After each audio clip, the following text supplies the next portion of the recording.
Joy News TV is always available for you. We're actually streaming the live. What we're also streaming is also on Facebook, Joy News TV. And, well, let me introduce the beautiful Gifty Andwapia. Gifty, how are you? Hi, Roland. I'm blessed. Yourself? I am blessed too. Good morning. How are you doing? Did you sleep okay? I did. Okay. Perfectly. And we do have Ben Epson joining us this morning. Amazing stuff. Amazing stuff. Uncle Ben, good morning. Sister. Nice seeing you. I love your portrait up there. Yes, so we are seeing a double of you. That's my twin brother. Okay. Penny Ben. Nakaka. Ampo. Well, so we'll go through the newspapers and then we'll quickly just make a pick or two, and all of us will go through. But you will go through the Dispatch and the Finder, and I believe you have them. And yes. I would want Gifty to start. What do you think we should let Uncle Ben start? Okay, Uncle Ben, please start. The ladies are speaking. Okay, let me start. No Which one do you want me to start with? Any is fine. I think you should start with yours. Okay. We should start with yours. It makes a lot of meaning to us. Okay. You know, for the past few weeks, I don't know if it's an agreement or not, but members of parliament, especially the leadership, they've been complaining about the need to improve their working conditions. The majority leader continued last week, and one of your sister stations, there was an interview with a former member of parliament, Captain Retired Ekrabia Efadate, and he was also lamenting. And on that platform, I raised the question that I've been in this job for over 46 years, and I've never heard any court of competent jurisdiction sentencing someone that I hereby sentence you to go and be a member of parliament. If you go in the first time and it's not good, you are not obliged to pay huge sums of money to delegates, especially in the safe seats, to come back to parliament. As you and I speak, in January 2021, the ex gratia for serving 4 years in Ghana's parliament, Roland, is going to be 510,000 cedis. So basically what I said on that platform, and I repeat it, is that if you think the kitchen is hot, please get out. Well, which is what the banner headline on the Dispatch newspaper, right? So we can take a look at the other. So the Dispatch has says beneficent on MPs wanting more money. No court has ever sentenced anyone to serve as an MP, each likely to get 510,000 as ex gratia in January 2021. He also has 41 years of the June 4 uprising, and down memory lane is what Mr. Benefson takes us, the Dispatch, when over 150 persons died, the June 3, 2015 fire at Kwame Nkrumah Circle. We're all here, and well, very sorrowful time. Okay. Should I go on with the... Well, I mean, the other story, there are two stories. One is basically, I think that the current Chief Justice directive that judges should be proactive. This 5-year-old incident is very painful to see people with scars, people without ability to work again, still not getting any compensation.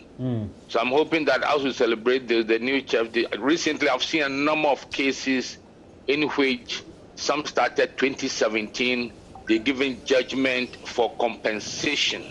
So I'm hoping that this will revive them. And whether we like it or not, 41 years ago, we had June 4th. And I know that the architect and former President Jerry Rawlings will today be doing a virtual 41st anniversary.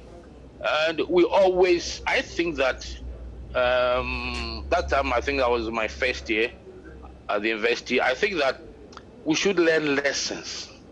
And we may have paid a high price, That is why I always beg everybody to ensure that every 4 years we do a good job of doing free and fair elections, so that we never give opportunity for any military adventure to happen again.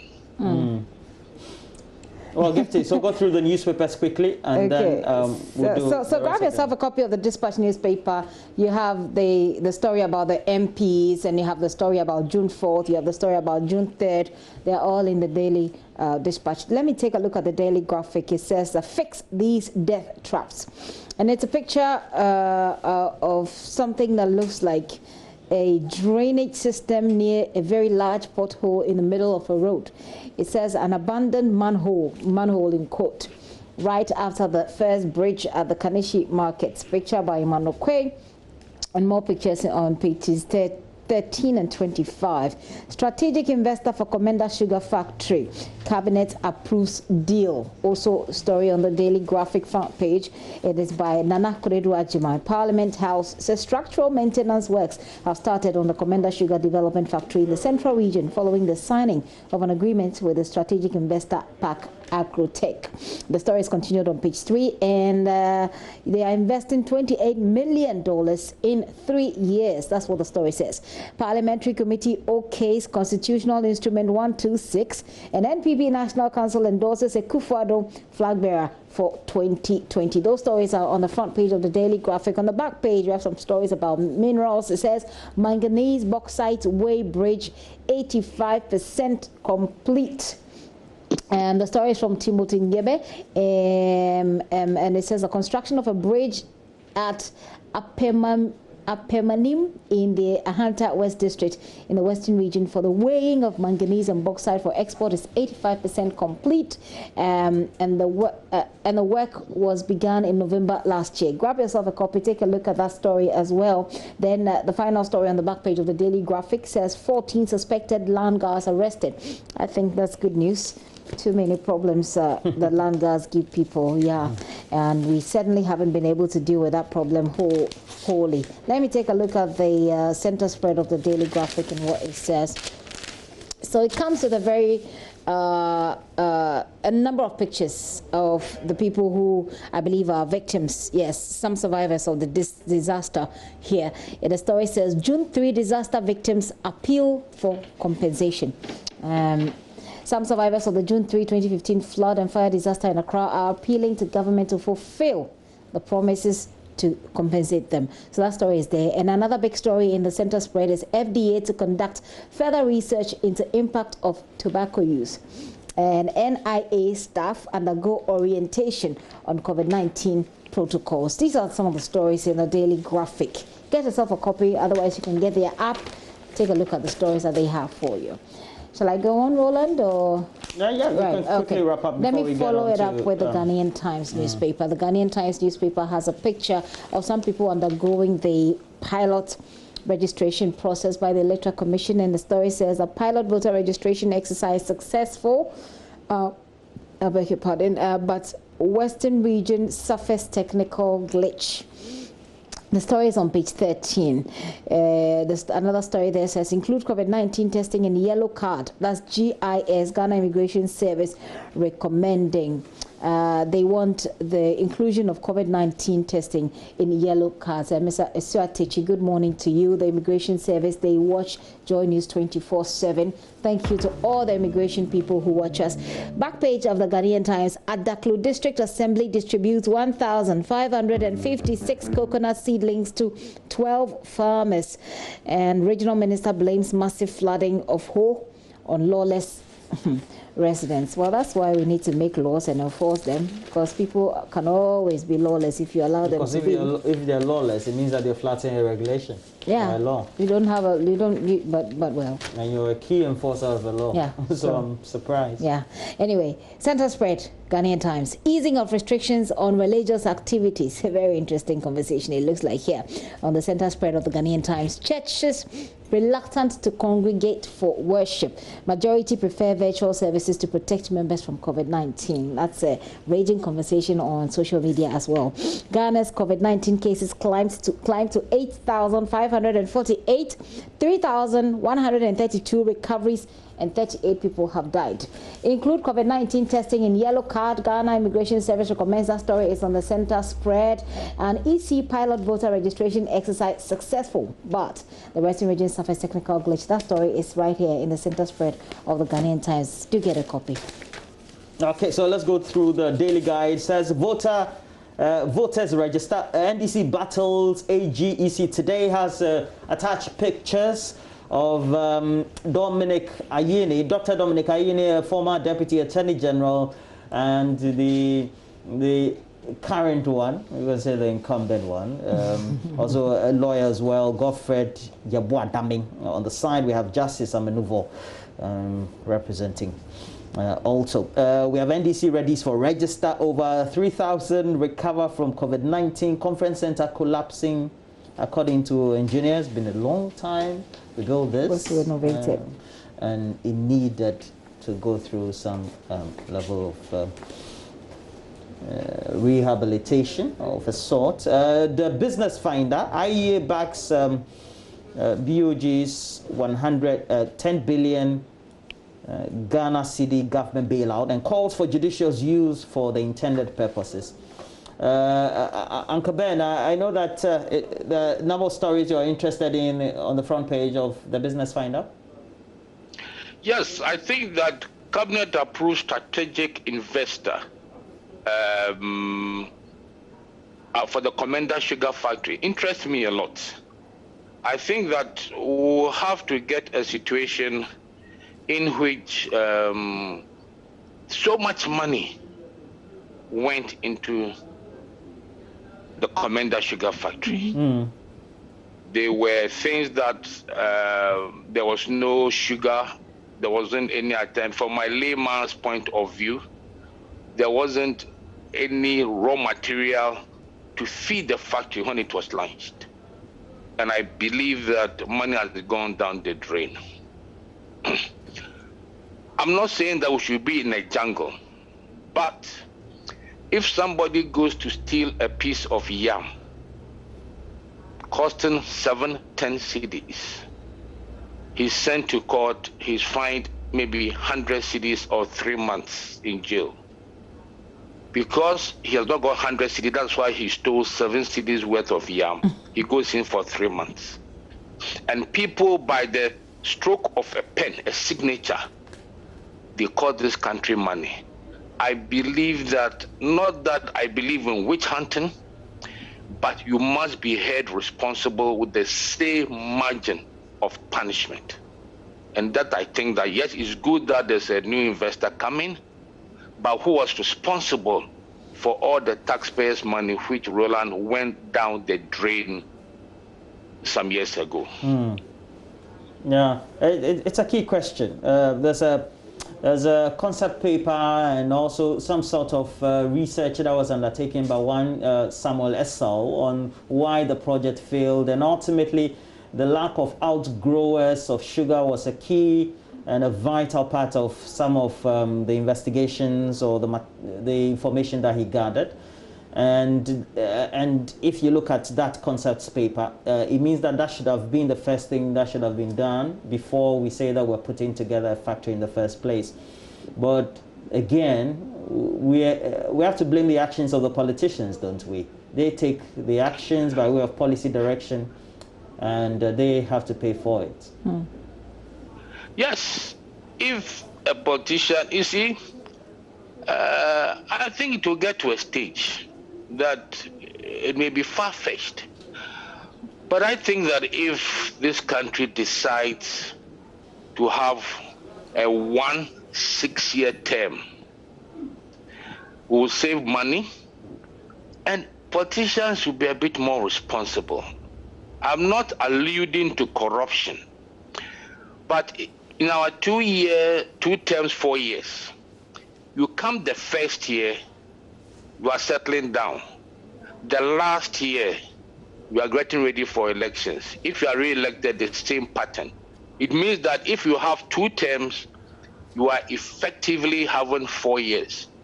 1 6-year term, your first year settling down last year. I'm raising this point because I've been trying, for the first time, I make it public, I've been trying to always get a list of blacklisted contractors. If, Roland, you finance me for my first term, and I come and they say that you've done some deals, can I ever authorize your prosecution, knowing that I will need your finances for my second term? But if it's 1 6-year term, you, the financier, will be very careful, because you finance the person who becomes president. He could deal with you because he doesn't need your money. It's going to be 1 term. When that happens, I believe that we'll be in a situation where most of these contracts will be fulfilled. I raised the issue of blacklisted contractors because most of them don't finish. If your name is published and somebody sees you do another contract, they will ask you a question: have you fulfilled, did you fulfill the contracts you had in the past? Interesting. Interesting thoughts you put together there. For me, it's not really about blaming. It's about creating a system where we can track. So like you're saying, if you have that list of blacklisted contractors, and we can do something with it, because the bottom line is that once you know that my people are in power, even if you're blacklisted, you know that you will still get something. You can get something to chop at the end of the day. I think that we have not really over the years created the system where we can actually demand and get value for money. But I'm wondering, Uncle Ben, if you think that people can individually, people especially who live in this area, can take up some of these issues, perhaps test the law, go to court, you know, or something. I think that any government, maybe it's too late now because everybody has brought they are bringing out their programs and so on. But I think that, for example, if Joy FM, you have a list of contractor A, B, C, that, let's say, during COFOR time, they did not finish, so they've not been awarded under contract. The late Mose comes, Mahama comes, and during Mahama time, they start. I'm sure, I know Joy FM, once you have the list and you see the road has not been done, you will say, but this company in 2008 or 2010 was blacklisted for not doing this road. Because if you listen to session address of presidents over the last 15, 20 years, it will be like it's a poem. There will always be mentioned roads that needs to be completed within a 3-4 year cycle. Why is it that every session address a government decides to continue? I think that the government should be able, we are coming to election. If the MPP decides that, look, we are going to look through the last 10 years, all these contractors have not. So this is the list of the blacklisted contractors. They make it available. I believe that media outlets like you would take it off. And if you're a contractor and you know that if the deal, the contract sum is $1 million, your profit margin is $300,000, and somebody demands $300,000 kickback, you will not sign the contract knowing that you cannot finish, you'll be blacklisted, and Joy F will be your tail. Yes, you may be able to decide to part with 100,000, you can still play around, but people before signature will get your profit margin. They still decide to do it because they know they can abandon it and we get another contract somewhere. So going to court is very expensive. So they should just make it easy for us. Give us the list of contractors you blacklisted. Period. Yeah. A critical issue that has become topical is the subject of not only the pilot that ended yesterday for the Electoral Commission, but also a CI that has been approved by the Committee of Parliament on Subsidiary Legislation, ultimately to be brought before the plenary for the debate. And as it's laid, ultimately also it brings to fore the position of the Electoral Commission that we have the national ID card. That should be the ultimate document you need, and the passport or a guarantor. Of course, we know there's a case in court, but these have become related issues of disagreement among many parties. The NDC, we have the inter-party resistance, and we're expecting that we can have an outcome in the courts today. But outside the court, this is a big debate. What do you say? I think that I've always believed that, fortunately, the EC is a constitutional body. So if you decide to sue the EC, you will go straight to the Supreme Court for interpretation. In January, around mid-January, when there was the disagreement, but let's go back, in 2016, the MPP group, Let My Vote Count, were very vociferous in trying to get Senator said, the then head of EC, to change certain things. I advise them go to court. Only the Supreme Court can determine whether the EC has unlimited power to decide on a new register. That did not change Chalatose's stand. Why did the NDC think that also demonstrating was going to change Jim Mason's stand?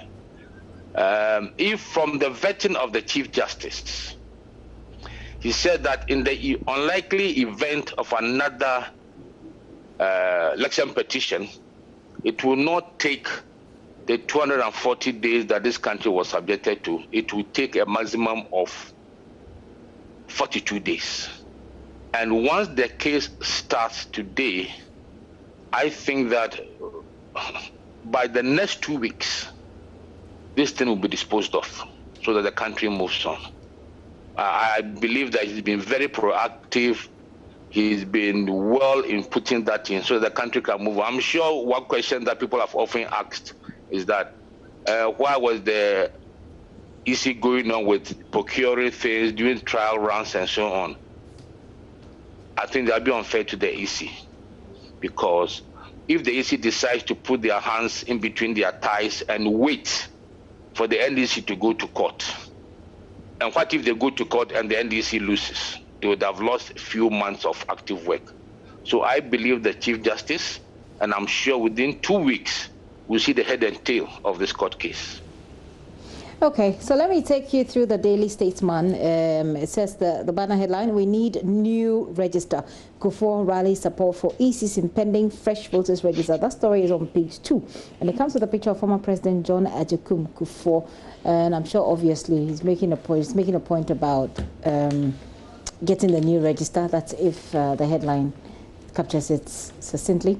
Tema Mpakadan Rail Project, 60% complete. Also comes with a picture of the Railways Minister in Kofi Sichiado's Sunday night on Asase Radio. Back page, we've got sports there. Let me take a look at the center spread, and then we can take a quick look at the story itself. So, okay. Just a few seconds and I'm there. Produce strategies to tax digital businesses. That's a story by Dr. Nachia, who is urging the GRA. He's a tax expert. And Alan Cash is speaking. He says we need sugar policy before Commander Sugar Factory is handed over. So hopefully when you read that story, it gives you an insight into the story that Uncle Ben, you were pretty interested in. I want to take a look at the page 2.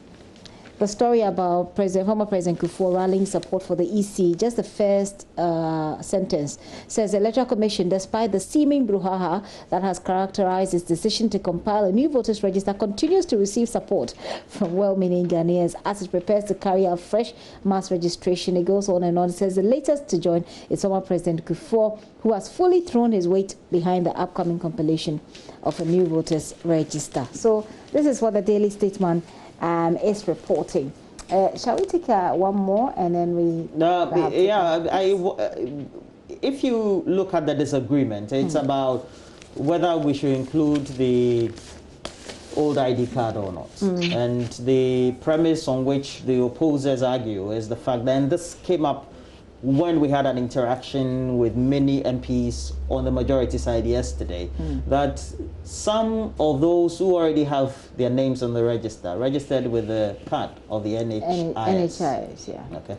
So that becomes a foundational issue for them also to have a big argument on.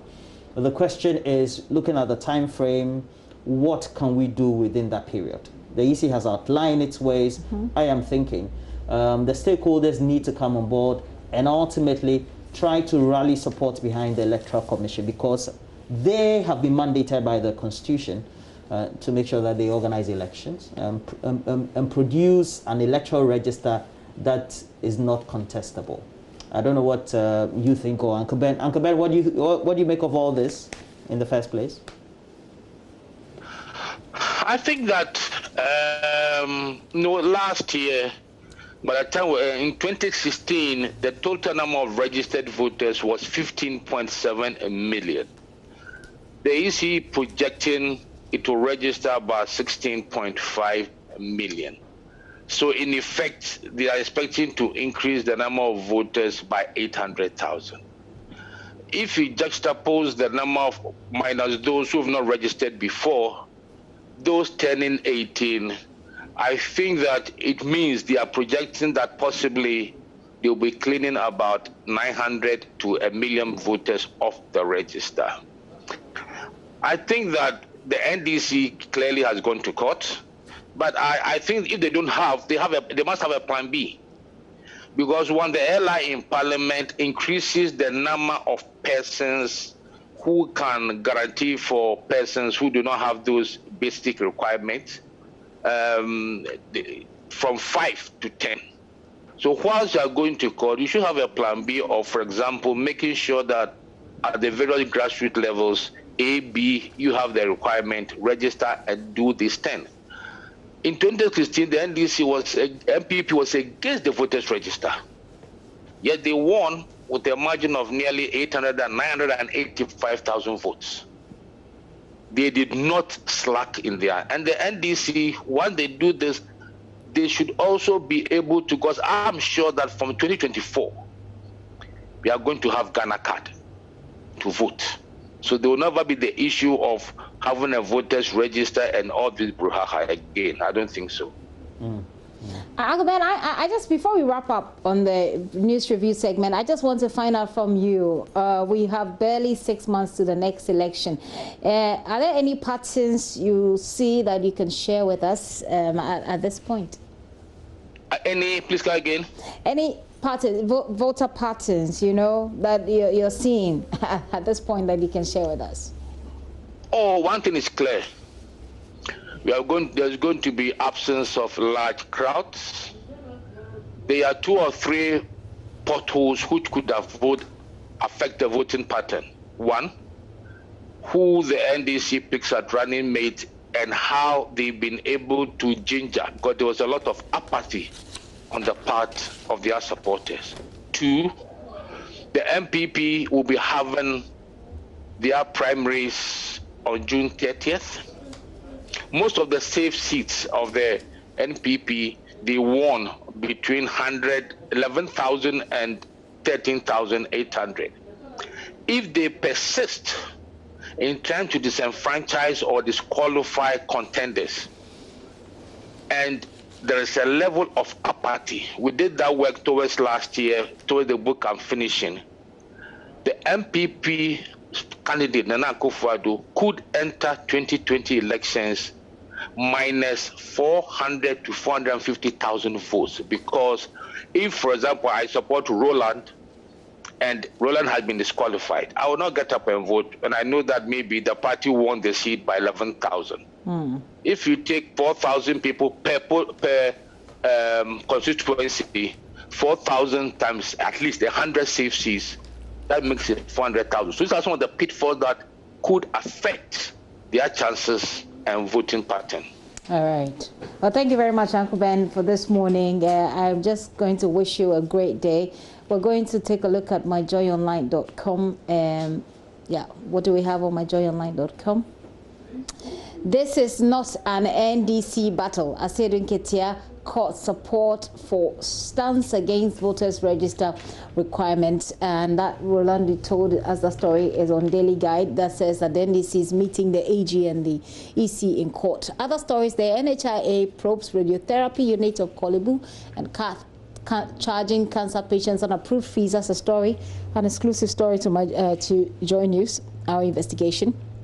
And final year University of Ghana students to remain at home despite easing of restrictions. U.S. Ambassador to Ghana Stephen Sullivan outraged by George Floyd's killing, and Parliament's Subsidiary Legislation Committee votes 12-9.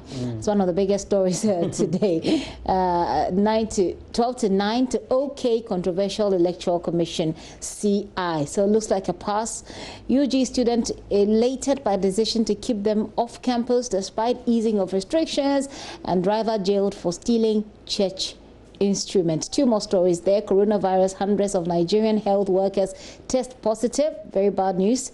And George Floyd will be laid to rest next week following memorial service in 3 states. And on that note, on that particular story, about all 50 states, about 50 states have seen protests in honor of George Floyd. And BBC Africa, Roland? Well, so we have a couple of stories there. In streaming live, they have the live update. They call it the Africa Live. Nigeria to reopen airport for domestic flight, they say. And what it takes to be an African in the U.S., a perspective from an African who currently is a U.S. citizen, is also well captured there. But other stories also occupy the Africa page of the BBC. You can go there, get also onto myjohnline.com throughout the rest of the day, because on the international front, the home page, Trump tries to divide us as ex-defense chief. And Trump, I do like the man. Yeah. Really? Yeah. Okay. Like all right, Gifty. So Benedict also is joining us with sports, what's happening in the arena of sport. Yesterday we saw the press conference by the sports minister. Benedict has more of that coming up shortly.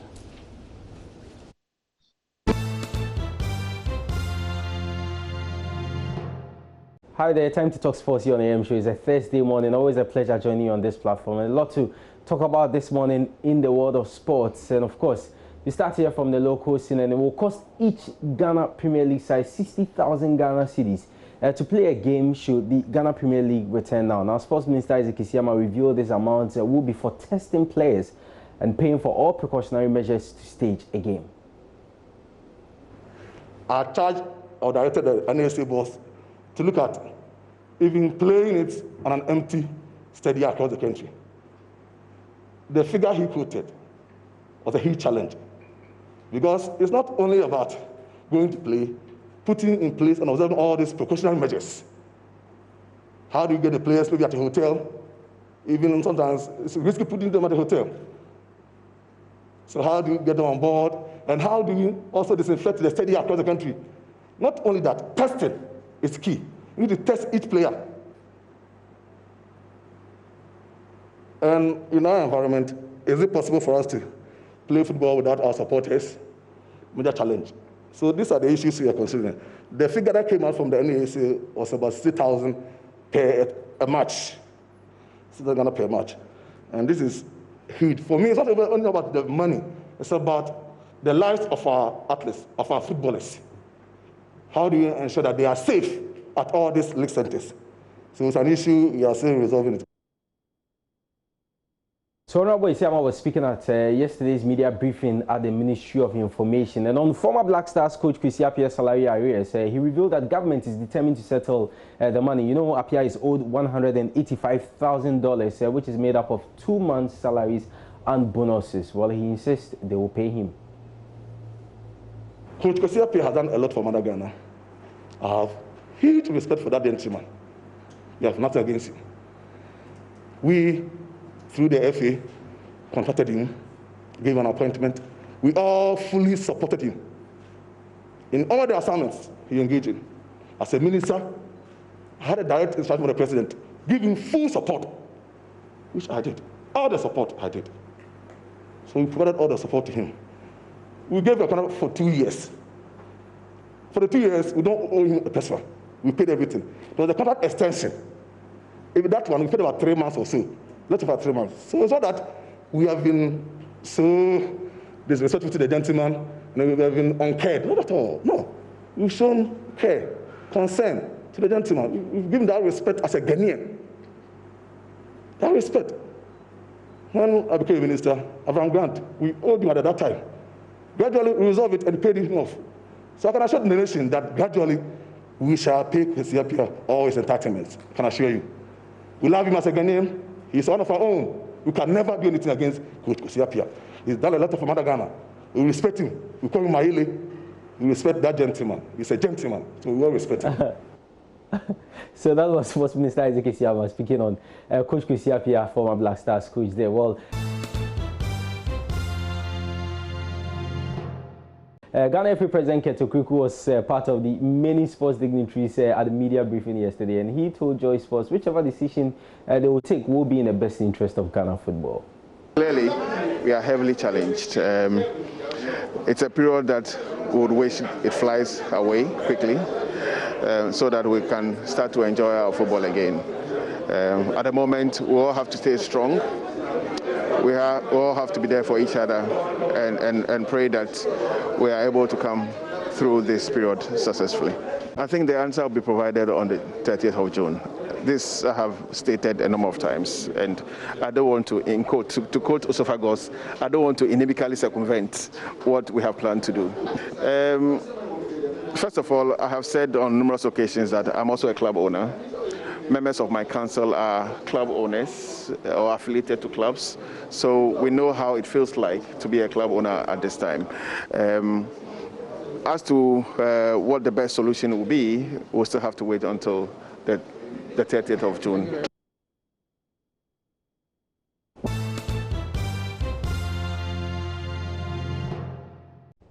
Well, so we are here to do the discussion, and straight away let me just do the introduction. I have Deputy Minister of Information, Pius Enam Hajida, and Honorable Pius. That's fine. Pius is fine, really. Pius is fine, okay. So we'll go by that. And then Dr. Clementa Park, Member of Parliament for Busa South, is also here. Thank you for joining me, Dr. Park. Salute. Salute now. All right, so straight away, let's hit the ground running and get the related issues as the conversation goes on. Yesterday, there was a heated debate in Parliament, of course, after we had gone through the processes. And we know at the center of the controversy right now related to the effort of the Electoral Commission to compile a new voters register is whether or not we need to have an additional document apart from the national ID card, and then okay, so apart from the national ID card, and then ultimately the document that enables us to travel out of our country, the passport. But we also do know there's a related issue in court. At the plenary, we expect to have the report of the Committee on Subsidiary Legislation, because there's an amendment that has been proposed and subsequently accepted by the committee to the existing CI, and so we're going to have that amendment. But since you are in Parliament, let me just ask you, according to the reports we got, the minority side of the committee, the minority side of the committee decided to object to these amendments as per the proposal of the Electoral Commission. Why was that? Well, Roland, let me say good morning to you and Pius here, Deputy Minister for Information, and to say good morning to my constituents in Busa South. Bulsnamena, Mapusini Soluk. Well, I'm not a member of the Subsidiary Legislation Committee, but as a member of Parliament and a citizen of the country, I've taken interest in all matters to do with our governance, including the activities, plans, and programs by the Electoral Commission as announced by the Commission.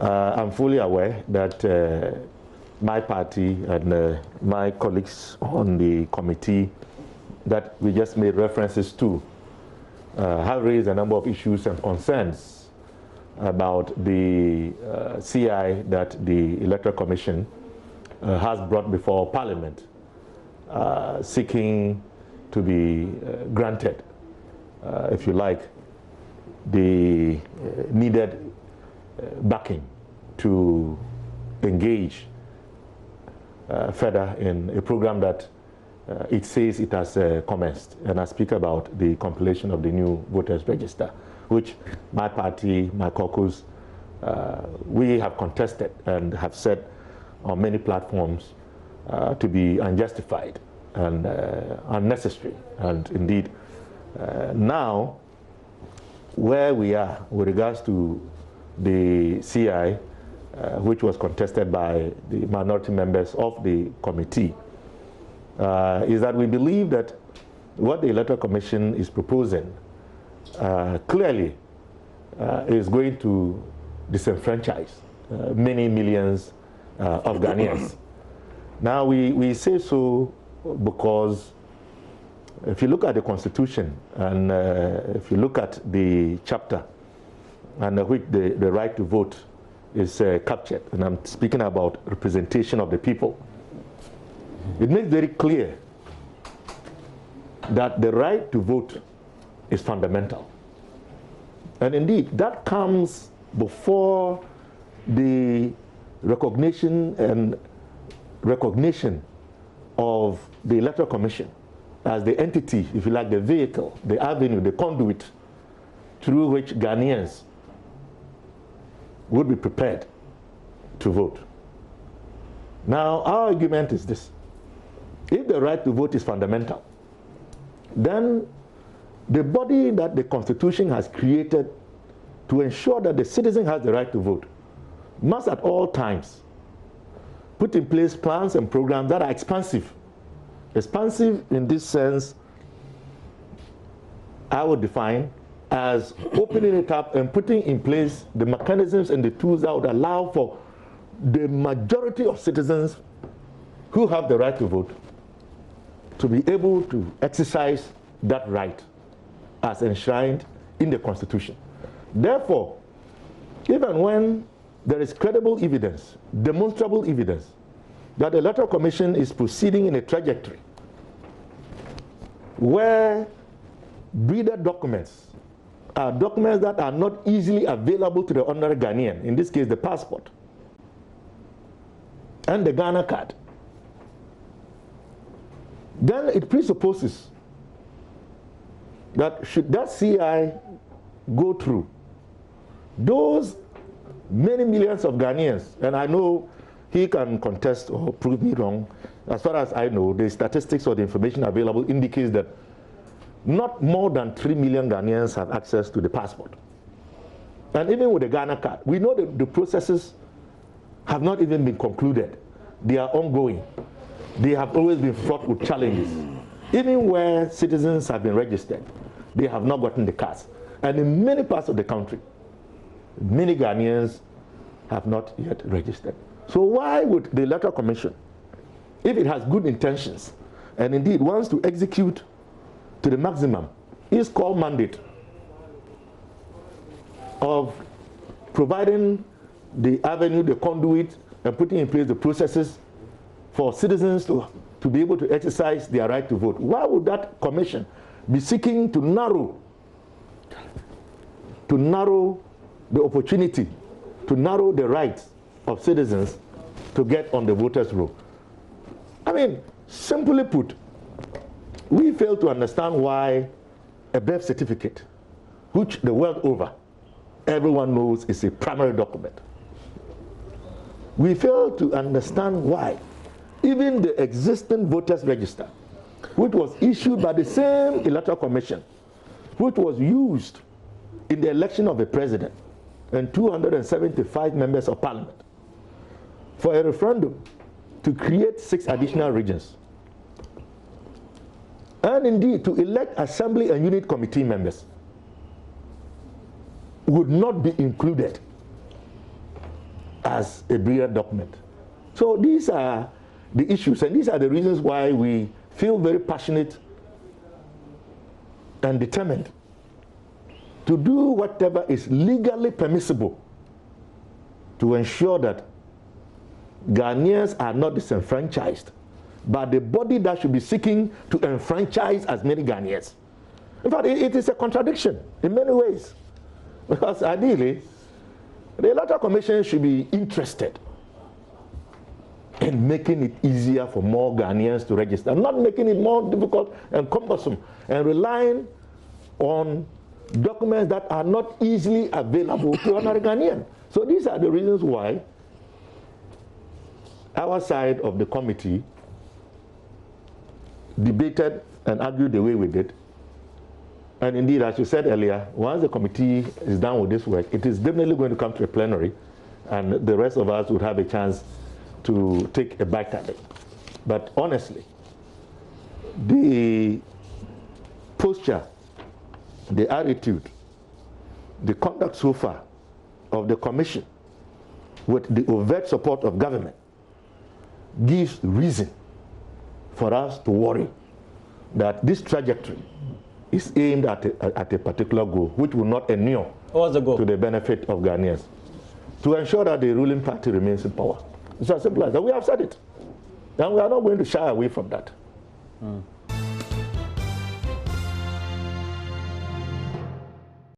But Mr. Hajide, I know that if you critically examine the arguments that have been canvassed for this, not only by the NDC, even civil society prior to now, these concerns are fundamental to the reasons that have been raised to access. And once people who form a certain demographics, who become the majority of people within the structure of the register, can't get access to a certain key document, which they've been using all these years, it becomes problematic when they have to resort to some others.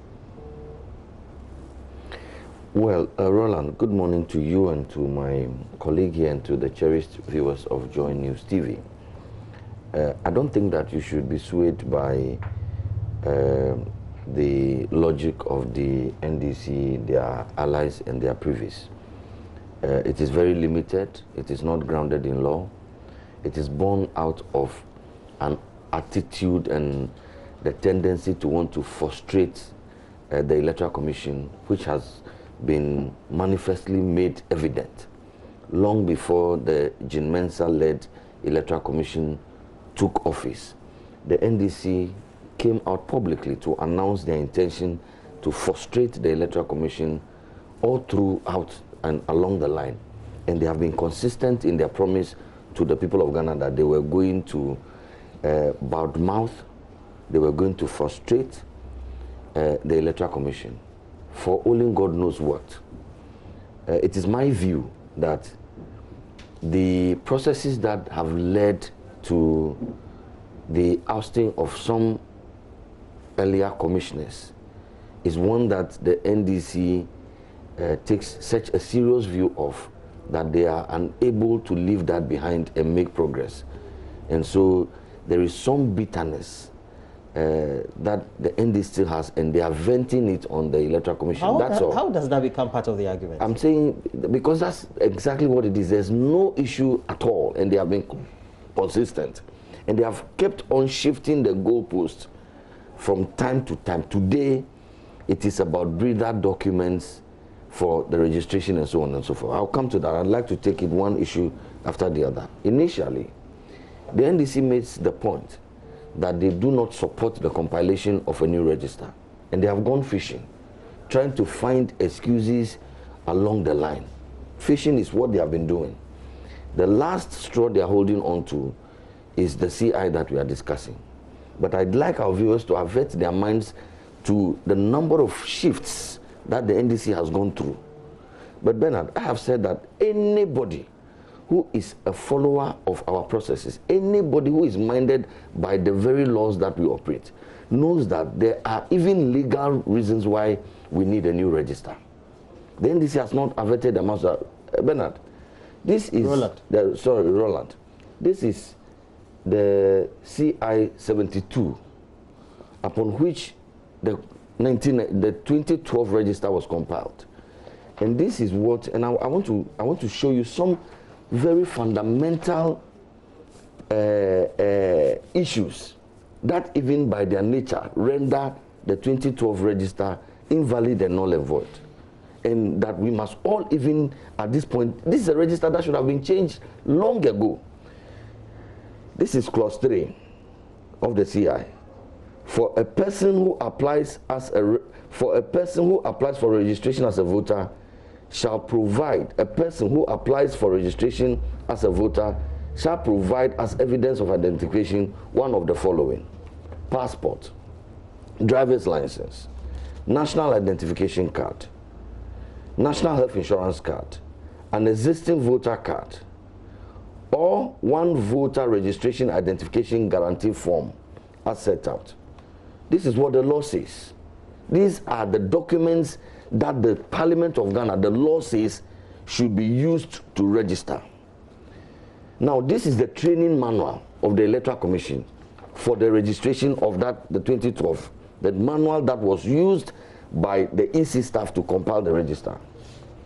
These are the documents that the EC then, in outright violation of what the law says, this is what the EC says: any one of the following documents can be presented by an applicant to prove his or her eligibility.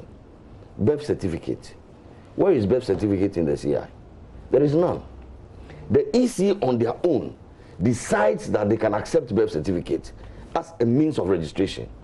The Parliament of Ghana that passed the law, my brother Honorable Apak is arguing today that the birth certificate is not allowed. Even in 2012, when CI 72 was being passed, there was no birth certificate in the CI. The Electoral Commission on their own added birth certificate is here. National Health Insurance Certificate, it is in the CI. Passport, it is in the CI. Driver's license, it is in the CI. Baptismal certificate, where did that come from? It is again not in the CI. The base document and this is an argument that have been canvassed over the... So I am saying to you that for any register that has as a breeder document, birth certificate and baptismal certificate, that ab initio, that registration is null and void because it does not have any constitutional backing. Now the Electoral Commission, then you remember the Abu Ramadan case. They go to court and they say that the National Health Insurance Card does not give proof of your Ghanaianness, and so it should be struck out as a means of identification for registration. The Supreme Court agrees with the applicants and orders the Electoral Commission to remove persons who hitherto had registered with the National Health Insurance Card. But avert your minds to F, one voter registration identification guarantee form as set out in Form 1. That form, what it does is that when I register, then I can vouch for you. So assuming without admitting that I register with the National Health Insurance Card, I have a card, Roland, I can now vouch for you, correct? Definitely. Now the Supreme Court is saying that my registration is invalid, so my name should be removed. What happens to the people that have used the invalid registration to vouch for? What happens to them?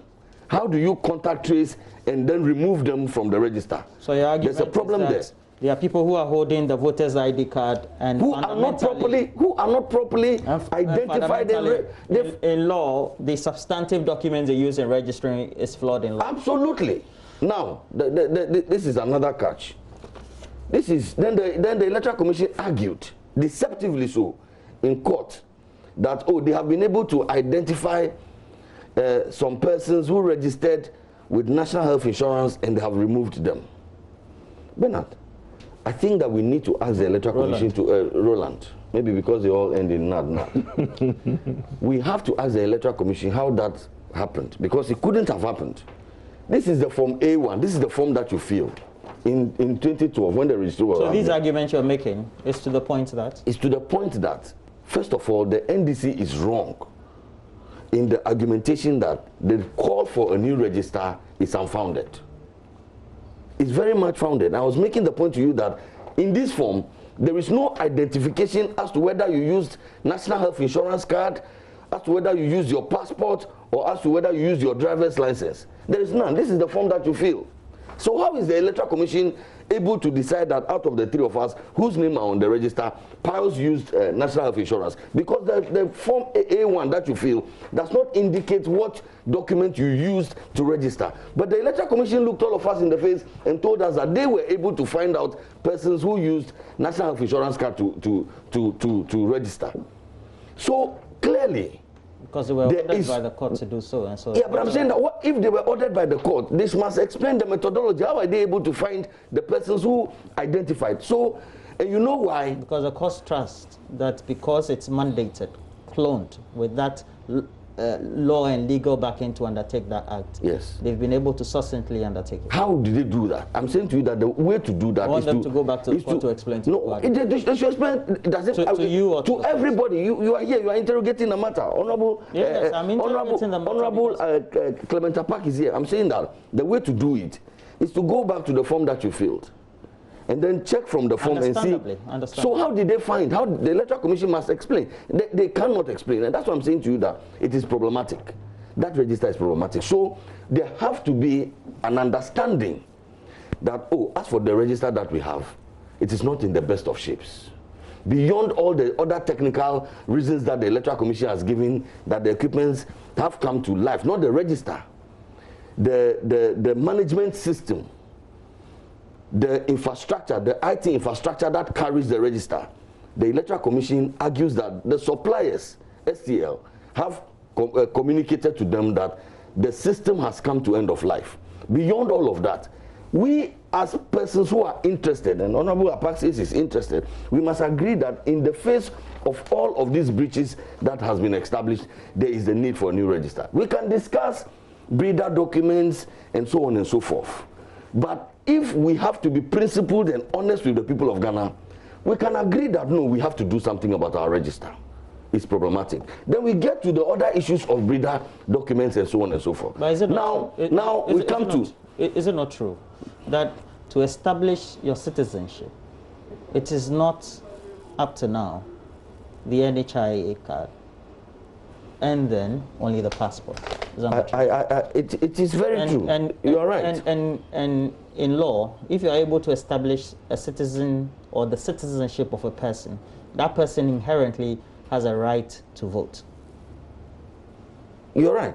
Great. But that's what I'm saying to you that. So fundamentally, if somebody who has been established through legal documents to have a right to citizenship, herein a right to vote, that same document that establishes his or her citizenship is not accepted as a document for you to get the right to vote, that's a problem. No, it's not a problem. All CIs that have regulated our registrations, because the lists have not been exhaustive. We do understand. So, for instance, I said to you, we're here because there are documents that are in a previous CI that are not acceptable for making entry into a new voter registration. And they make the point that is that not the fundamental statement? That's not entirely true. They make the point about birth certificates, for instance. And I just read to you CI 72. In 2012, when the NDC Parliament passed this CI, they did not include birth certificate. They did not. It's here. Very well. Now they are asking that we should include birth certificate. Now there is explanation to that. That the birth certificate that we have is not. It goes through a process and it is validated and enhanced. For instance, it is true that you need a birth certificate to get a passport. But it is not true that all you need is a birth certificate. You have to get people to vote for you. So if you take your birth certificate and you fill the form and you go to the passport office, you're not going to get a passport. You have to get Ghanaians of good standing, either a religious leader or somebody of high repute to vouch for you. But you do so agree. that goes through a process to validate and to enhance it. But you do and then your picture is added. So that I cannot take your birth certificate and go and register. So because it has a picture of me or you. So the birth certificate is improved upon. So in its raw state, in the wisdom of the parliament, even in 2012, they decided that they were not going to add the birth certificate. The Electoral Commission goes behind parliament to nicodemously insert it, which is an illegality. You have stated but the point again for me is that parliament is the place to make the laws. And I want to congratulate the subsidiary legislation committee and the House of Whole that they have an opportunity to appreciate these matters. The NDC can advocate their case there. If they make sense to their colleague members of parliament, it becomes a part of the regulations. If they do not, if the majority feels that they do not, for want of a better expression, they haven't made sense to them, they will not accept it. But that's what our democracy is about. That the minority can have their say, but the majority will have their way. That is what democracy means. So you cannot be in opposition, you cannot be in minority, you advance a point, you lobby a point. The vast majority of the people say that, well, we hear you, but we don't agree with you. You said what I say must be what happens because I am stronger, I can cause confusion at the police stations, and so on and so forth. That cannot be the attitude. That cannot be the attitude. And I'm saying that on the matter of what breeder documents and all of that, I think that there is reason. Look, Bernard. Roland. Sorry, Roland, please forgive me, I beg of you. The national identification card that we are talking about, when in 2012, not a single person in Ghana had the national identification card.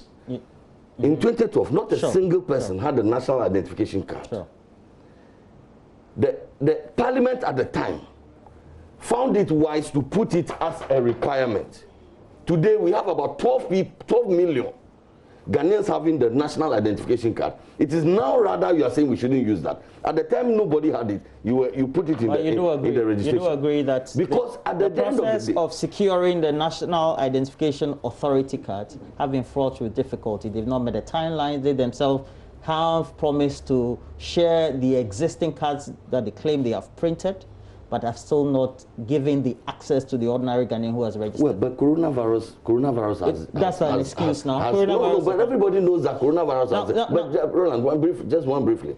There's also the third layer of the vouching. We should avert our minds to that. Look, in 2016, when we did the limited registration, over 1 million Ghanaians were registered. Over 95% of the registrants, they went through the process of vouching. Over 95%. And you got these figures from where? From the Electoral Commission. From the Electoral Commission. So there's if you don't have a birth certificate, if you don't have a national identification or a passport, it does not mean that you cannot register. Now, Dr. Park, just this week, we had a conversation with Dr. Srebo Kwaku. He is Director of Electoral Services. He did indicate that in the absence of having the ID card, the national ID card, and then the passport, anybody within an electoral community, whether it's a constituency, the registration area, who has registered, made a first entry, and then another person, so two, can guarantee. That should suffice. That is very problematic, Roland. Why? I'm not going to waste time rebutting what he said because I expected him to say that. He and his party, obviously, extremely comfortable with the trajectory that the Electoral Commission is leading this country. You just cannot dispute everything. We are of the opposing view. But the point I seek to make, even before I take a bite of the new question that you just posed, is that my point about the Electoral Commission having the responsibility to put in place plans, programs, activities to ensure that as many Ghanaians, indeed every Ghanaian who has the right to vote, is on the electoral roll, cannot be contested because it is the fundamental right of every citizen who meets the requirements as set out in the Constitution to be on the voter roll and to help influence how and who they entrust their destiny onto. So that regardless, point is we must make it easier for more people to register, not difficult for people to register. Now, it is not true that our positions have changed. The issue is multifaceted. And so we also tackle them, and largely so also because of the changing positions of the Electoral Commission itself. We all know that a committee of eminent personalities was set up by the Electoral Commission, supposedly, to advise. And as part of this discourse, which didn't start today, by the way, as we all know, that body had invited the EC and other stakeholders to appear before them. And we know that the presentation that the EC did at the time indicated that the current voters' ID card was going to be acceptable. This was even after they had said earlier that it was not going to be acceptable. And today now they have reverted back in the CI, clearly indicating that the earlier commitment they made or the pronouncement they made to that eminent committee was fraudulent. But it's not true. At the end of the day, the Electoral Commission is working with law. Yes, with law. A law for which you belong to a body with law. But the Electoral Commission has a lot of discretion. It decides. That is where the independence comes in. So the Electoral Commission, much more like players try to demonstrate and to suggest that the Commission had engaged in an act of fraud. Well, by and large, that's what he's suggesting, of sneaking in certain requirements that were not in the document, and or failing to execute, or if you like, implement a court decision which suggests that it's fraudulent. It itself tells you that the Electoral Commission can exercise discretion.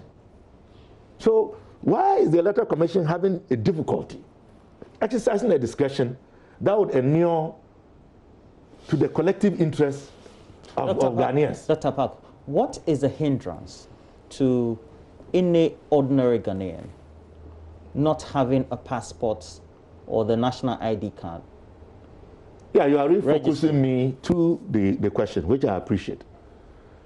He mentioned, and the Electoral Commission has said so, that there will be the opportunity for persons. I'm asking this because you create a scenario of people not getting access to a primary document. That's correct. Okay. And I'm saying currently, with the way the state of things are, what will be the hindrance to an ordinary Ghanaian who doesn't have any of those two documents to register? Well, the hindrance is that the third option, if we were to look at it within the context of the content of the CI, the hindrance will be that the third option, which has to do with somebody vouching for you, is a challenge to people, because you said earlier on, rightly so, that one must have been registered to be on the roll before that person can vouch. There are some places, there are some branches where nobody there has a passport or a Ghana card. So how do people from such a background get somebody to vouch for them? And even when you say the person, one of the two persons must be registered, is it that one person gets on the register immediately, or we are to wait for the final register to be completed, for verification to be done, for deduplication and all of that? Because it is entirely likely that even the person that is said to be the person who should vouch for somebody, later on could be found to have gotten on the register illegitimately. So then what do you do? That's speculation. Well, it is bound to happen. We have seen it in this country before. People have been arrested for double registration. You know that, double registration. In the regulation, Dr. Park, there's no inhibition and there's no restriction for any of the guarantors to come from a specific area before guaranteeing for anybody to be... So you are suggesting that I'm from a rural constituency, and I can tell you that many of my branches. Well, if you're registered and you find they don't have passports, obviously. In your and they don't have a lot of people. The Electoral Commission says, you are saying that the person to vouch doesn't have to come from that place. So you are suggesting that I should get people from Accra and then take them to Woodside to go and vouch. That's what the Electoral Commission argues. But I mean, that in itself is a hindrance. That in itself is a hindrance. How is that? Well, there is a cost of transportation. That person definitely will have to be fed, will have to be housed, and they are then going to go and vouch. They are going to leave their own plans and activities And don't forget that we are also in a time where we all have been talking about the issue of social distancing, and as much as possible, we need to avoid the movement of people and congregating in large numbers. So all of these are hindrances. They're all hindrances. Where are you going to register? Well, naturally, if my party decides on what needs to be done, I will obviously have to go to my constituency to register. And if you have one more person from your community, it means that you can guarantee for even up to... But what if I don't have one more person in my community? That's a and also think about the time frame, the window of 6 days for this exercise at a time where we have to respect the social distancing. I mean, it is not an easy process, to put it blatantly. And that is why we find it rather curious that the Electoral Commission is not seeking to make it easier for more people to register, especially at this time. But we are not in normal times. The Electoral Commission undertook a pilot exercise. A pilot exercise for 2 days for a program that is going to take place for 6 days, in which we're deploying new equipment and new technology, and then also to capture about 16.5 to 70 million people. Dr. Emmanuel Akwete of IDEC argues the time for piloting is just not enough. Well, Roland, before I get to that, just briefly, my colleague here didn't respond to me because he thought that it was going to be a waste of time. No, he couldn't just contradict. You are guessing. No, they are laws. But it is they right. He has a right. Yeah, so let's move on to. No, it's important that we understand that these are laws, and the training manual is a public document, and so on. So he cannot just contradict these obvious truths, and so he decides to circumvent. So no problem. Number two, let's also not create the impression that when we talk about making the process of registration easy, which I subscribe to, we are merely saying that the register should be lackadaisically compiled so that anybody comes and says, I am a Ghanaian, you write his name. The right to vote and choose our leaders is fundamental and reserved strictly for Ghanaians. It is a responsibility, it's a right that we must guard zealously. So to argue that we want to make it easy does not mean that if that were the case, then we didn't even need to compile a register. We should just wait until it is... But nobody is saying that. That's the point that they are making. There has to be an effort to make our register credible. It's easy, and not so meaning that creating the atmosphere, the opportunities, and the access. And that's why I just explained to you. For the sections of the voter population who are vulnerable, and vulnerable in the sense that they may not have access to the needed documents. They are catered for. They are catered for under the vouching processes. And that's why I said to you that 1 million persons registered recently. Out of the 1 million, over 95% of the 1 million went through the vouching processes. Dr. Akwete argues that so I'll come to Dr. Yes, please respond. I'll come to Dr. Akwete. Dr. Akwete argues that 2 days for a piloting exercise is not enough. We've moved on from. Well, I think that from what I have heard and seen, the piloting has been largely successful. I understand that there was a glitch in 1 out of the 16 regions. That's the whole idea about the piloting. The piloting is not supposed to mean that there will not be glitches.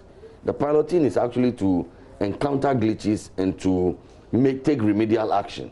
So the argument being made that, well, the piloting, there was a glitch in just 1 out of the 16 regions means that the Electoral Commission's decision is faulty, cannot be justified. The whole concept of piloting is to identify some of these glitches and to rectify and take remedial action.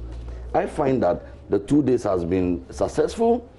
Yes, the arguments, I'm open. If Dr. Akwete feels that we should do it a few more times, no problem. For how long? 1 month? 2 weeks?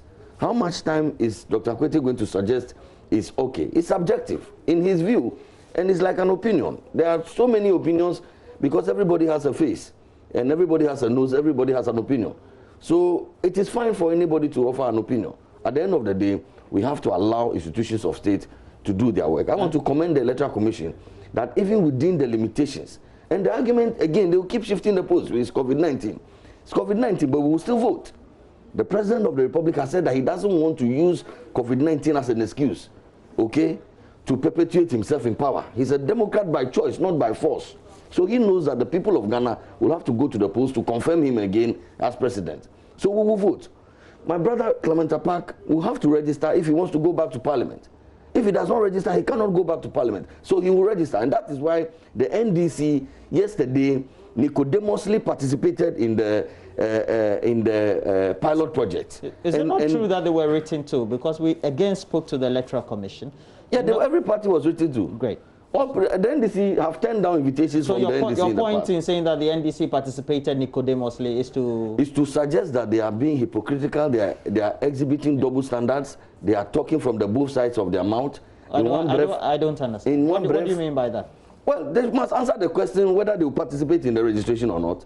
They are participating. So why wouldn't they confirm that yes? Because being part of the pilot is participating in the registration. Are you saying that if somebody is contesting or participating in a football match, but they feel that the atmosphere or even the weather for that match to take place is not conducive, but if you find out, they shouldn't raise concerns. No, but if you find that you have basis that you find that this football match is predetermined, and the weather is not good to play the football match, you withdraw.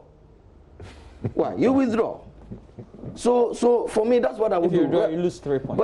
But you have withdrawn. So that's why they cannot withdraw. And that's why they must just stop frustrating the Electoral Commission, focus on managing the political party, get a running mate, get a message, get a manifesto, speak to the people of Ghana about alternatives if they have any. The NDC, do you?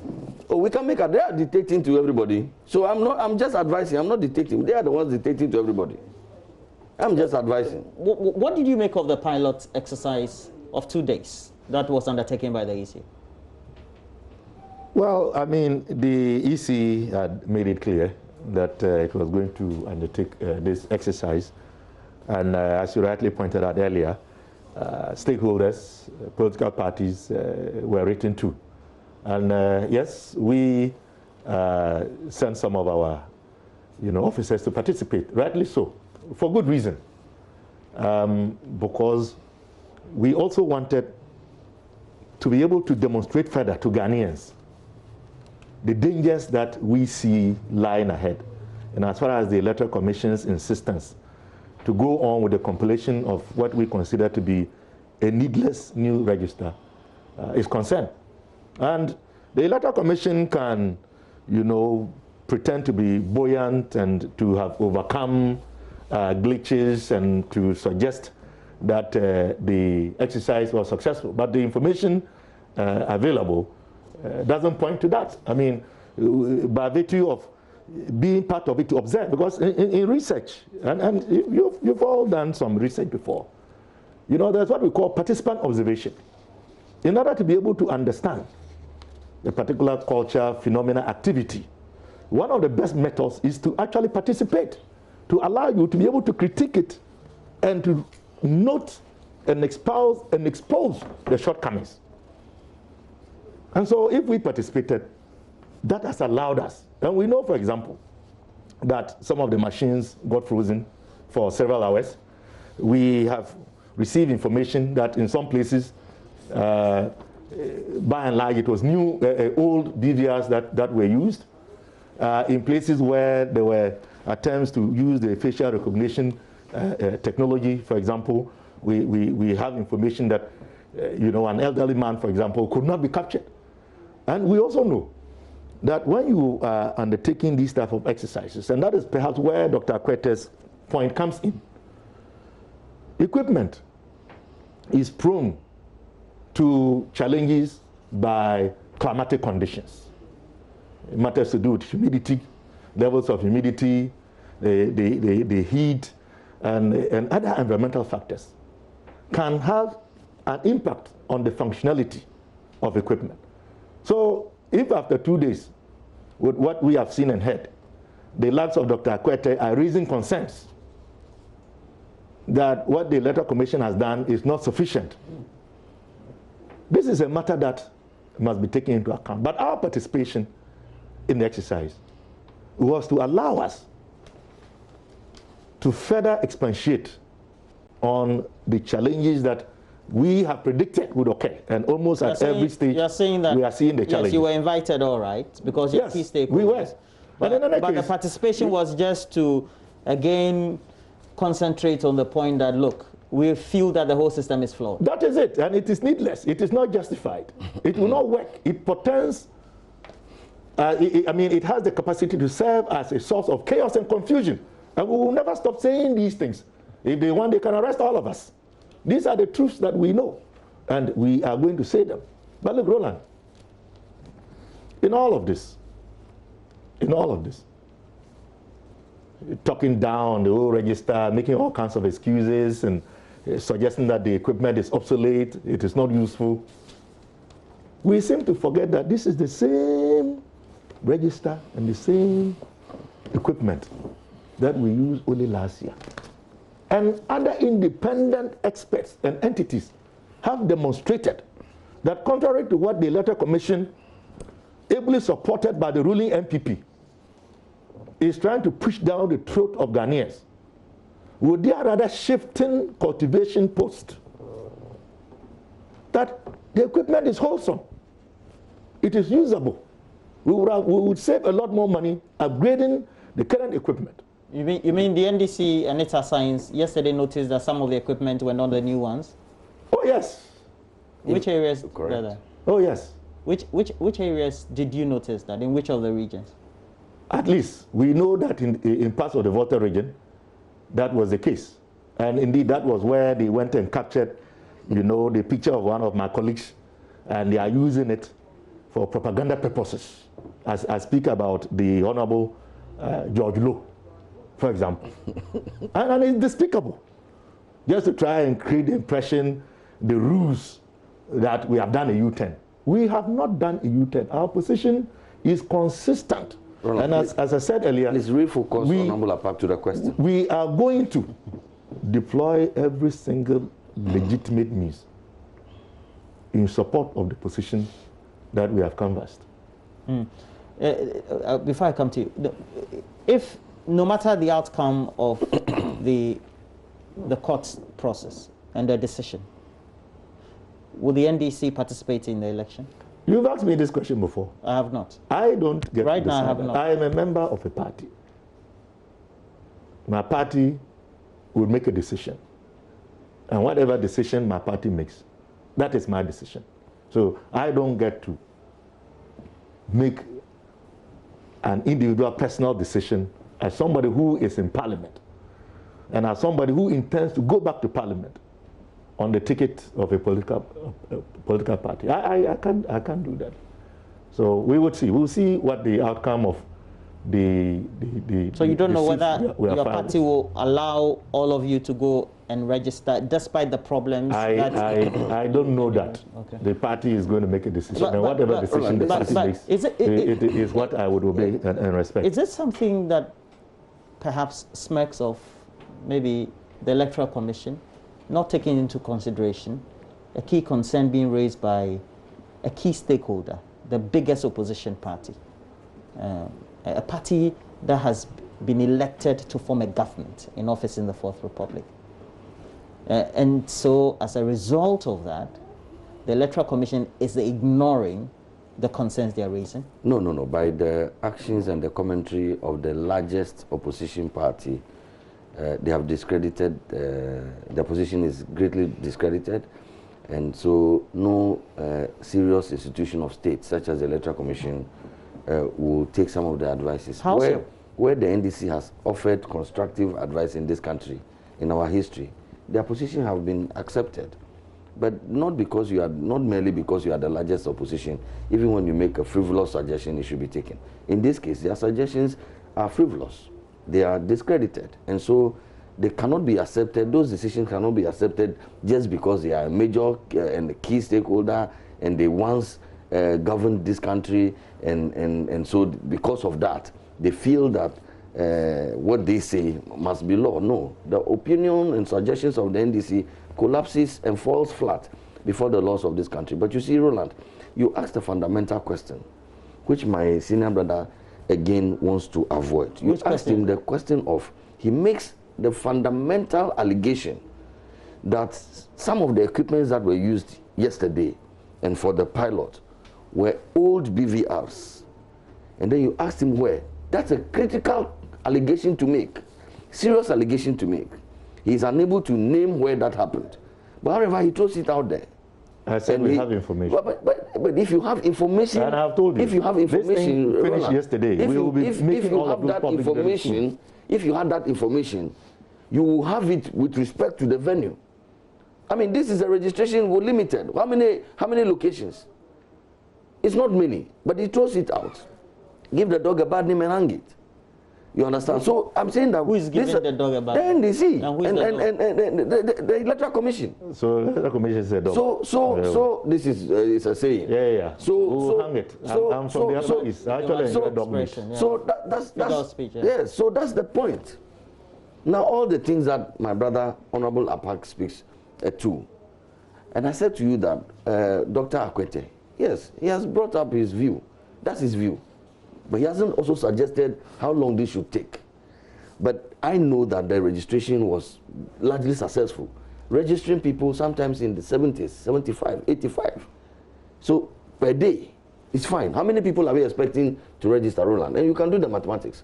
The Electoral Commission says that they're expecting to register some 60 million people, right? 16.5 to 17. Yes. Correct. They are deploying a little over 6,000 of these machines. So Roland, do the mathematics. 16 million.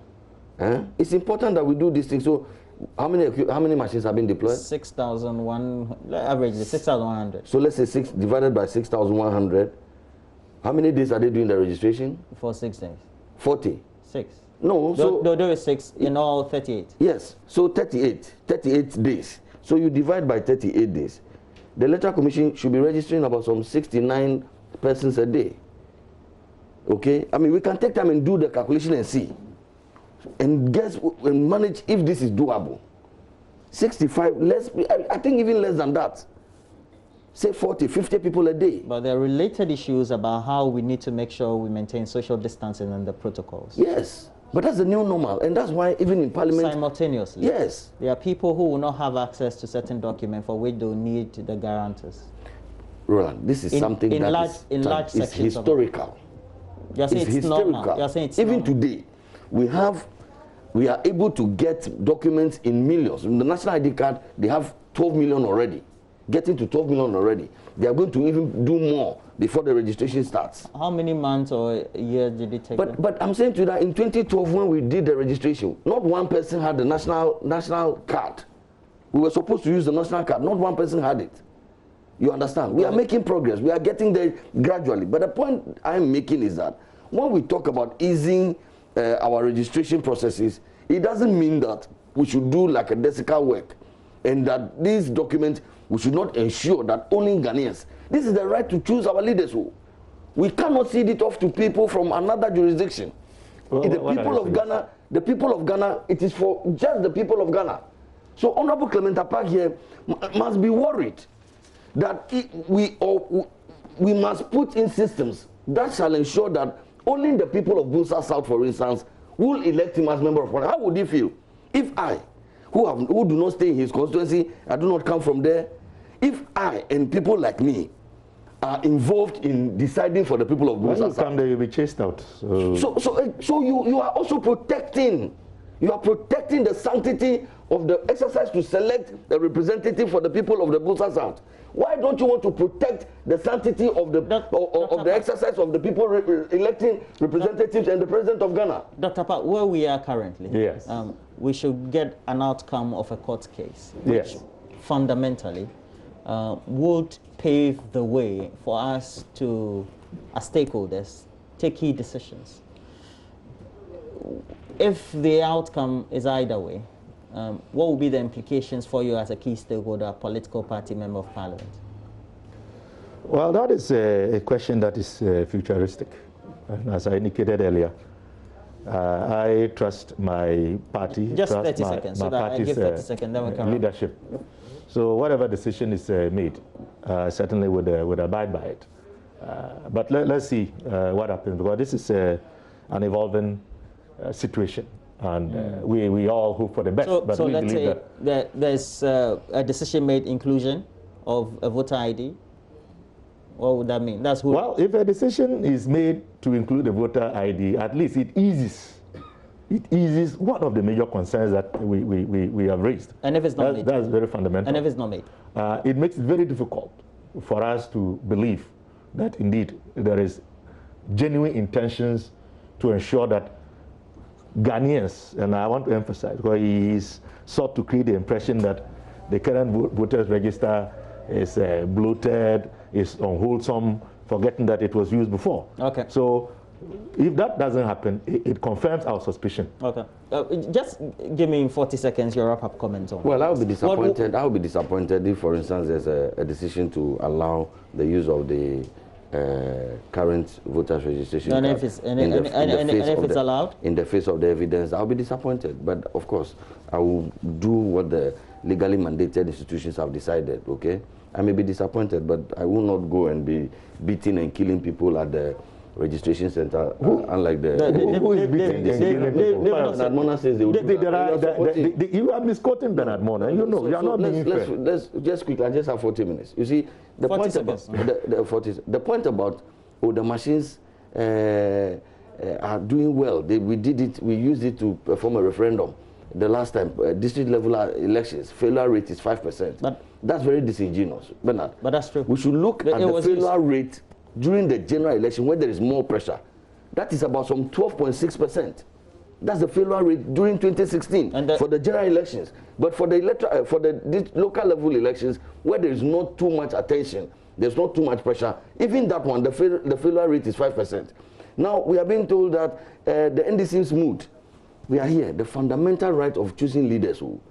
Ms. Honorable Clement Apak is saying to us that it's not a decision that the people of Ghana or members of the NDC are taking on their own upon sober reflection, and that a few people in Accra, in the name of leadership, take a decision. So Mr. John Mahama, John Sasedu, Nketi and Co., they sit in Accra, take a decision whether people should register or not, and they are imposing it, enforcing to boycott. Let me say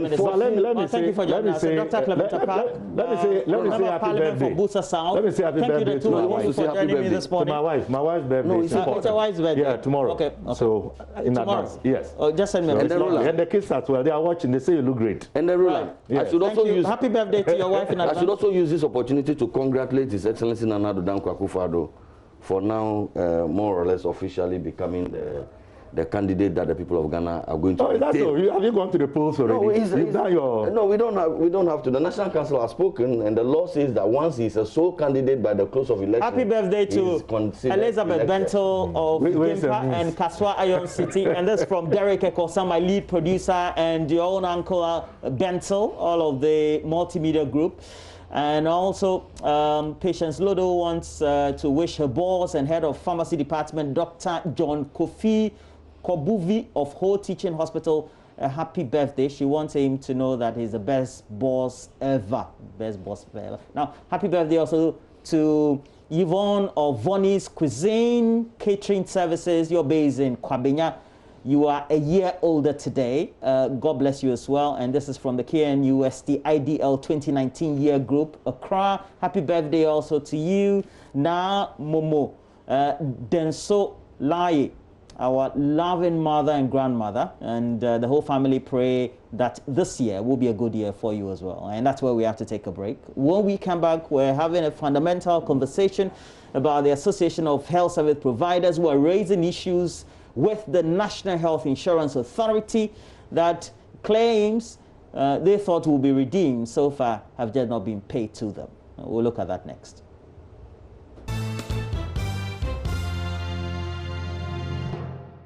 Welcome back to the show. Now, like Roland said, we'll be talking to the Private Health Facilities Association of Ghana.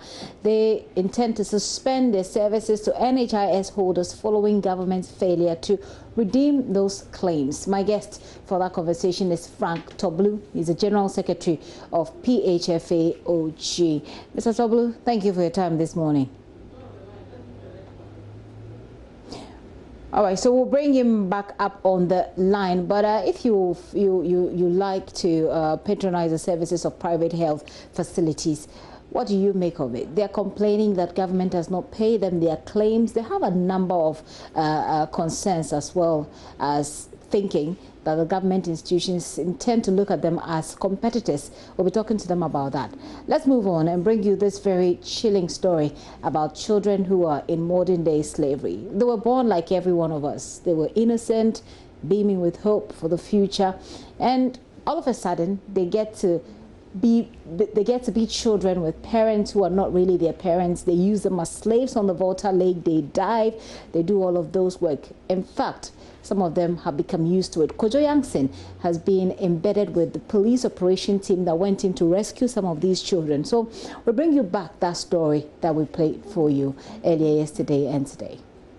Imagine not having 3 square meals to eat a day. Imagine not being able to play like you ought to play as a child.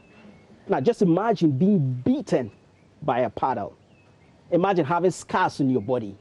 Imagine as a 4-year-old child, you wake up early in the morning and all you're asked to do is to go and push a boat onto the water, and then you go for fishing. You fish for 5 hours, 6 hours a day under the scorching hot sun. Just imagine that if you are that child, or even if it were to be your child, and you're asked to dive when you don't even know how to swim properly. I mean, a net entangles around tree stump, you are asked to go and untangle that. Now, just imagine the trauma of you seeing or hearing about a fellow friend, brother, drowning on the lake. So it's not really part of our culture. It's a problem that exists. And we must not see these wonderful lives waste away. Meet Leo Akun. He is Director of Advocacy and Partnerships at the International Justice Mission. They rescue child slaves here in Ghana. IGM started its operation in 2015, and so since 2015 we've been working closely with the Ghana Police Service, the Ministry of Gender, specifically the Human Trafficking Secretariat, the Ministry of Gender, and we're working with other NGO partners as well, and private shelters that provide care for these children. And so since 2015, we've been in the business of supporting government, working closely with government, equipping them, providing training. We've trained a number of police officers. We've also trained a number of social workers because we work closely with them as they continue to provide care and support for victims and survivors of child trafficking. Child trafficking is the dirty little secret Ghana has been sweeping under the carpet for decades. Children as young as 4 are sold for as little as 500 Ghana cedis to boat masters who use them for dangerous, grueling work, fishing on the Volta Lake and other water bodies. We have 17 armed men, 3 detectives, and there are some female and some CPAs among them. Today, I have been offered the opportunity to ride along as the Nkwanta South Police launch a daring late-night raid to rescue some slave children and apprehend their traffickers. We are going to embark on an operation at a village in the Nkwanta district called Lako. There have been an undercover investigation by a team which revealed that some children have been trafficked from some part of the country to that community for fishing activities. So we are moving into the community to arrest the perpetrators of the crime, to rescue the children as well and bring them to Ghana. The police do this as often as they can with support from organizations like IJM. Okay, so with the Ghana Police, we support them in identifying potential cases of trafficking, and after that identification, we also support them in developing a tactical plan that will help in leading to the rescue and arrest of the suspects. And then we also provide some logistics to them. So for instance, if they need like some gadgets that they may not have, or vehicles to move into the community to rescue the children, or possibly even if it's things like water. And so we support them to do this. And we also provide them with training. And so we do a lot of training for the police officers, especially those within the human trafficking unit and junior police officers that have a role to play in helping to rescue children that have been trafficked and also in arresting perpetrators. And so these are some of the things that we do with them. And so our role is to support them logistically and provide the needed training. And for us, our aim is that the police service will be well equipped to do this. leaders, independent of us, because, I mean, it's their mandate, and we are only here to provide the needed support to them to do their work. Intel for tonight's operation was gathered by undercover investigators who spent several weeks risking their lives to get close to the suspects and observe their criminal activities. One of the undercover operatives agreed to speak to me. Yeah, what we actually saw was the boat master was engaged in fishing with the victims at the lake side. And the instructions given out had no mercy or kind of caring for the children.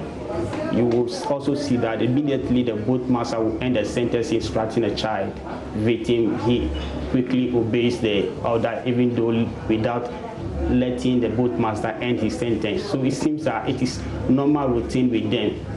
So they are always up and doing to please not to be abused. So you will see them engage in different, some are for paddling of the canoe, some are for drawing of water from the boat, and some are for drawing the net from the fishing from the river. It is time.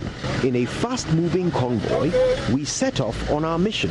The journey to the target's location takes almost 3 hours. We've been traveling for about 2 hours now from Nkwanta. We are now approaching Lapo, which is the community in which the suspects are living. The suspects are a husband and wife. They have their own children, but they are also keeping 5 children as slaves. The investigators tell me that their intelligence informs them that the man returned to the community today in his van, a van that he uses to go and sell fish in Nkwanta on Mondays. They have returned to the home. They sleep in an open space normally when it doesn't rain. We'll be very quietly making our way through the community so as not to rouse any suspicions. So we are parking in this park, which is not far from the school, and then we'll switch off all our engines and then we'll make our way quietly through the community, hoping to catch them by surprise.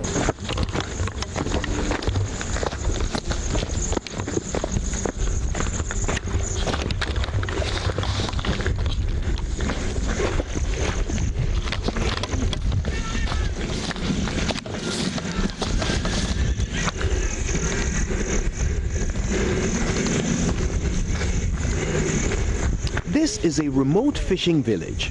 Most of its predominantly Kokumba residents are fast asleep. They can't hear our padded soles as we walk briskly but quietly between their mud huts, zeroing in on the target's home.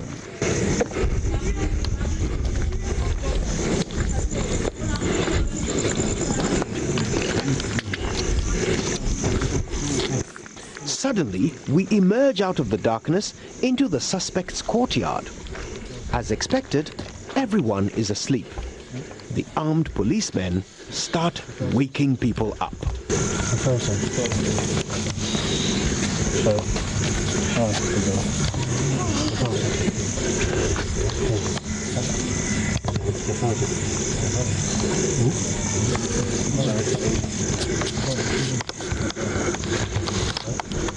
We're here in the compound where the suspects live.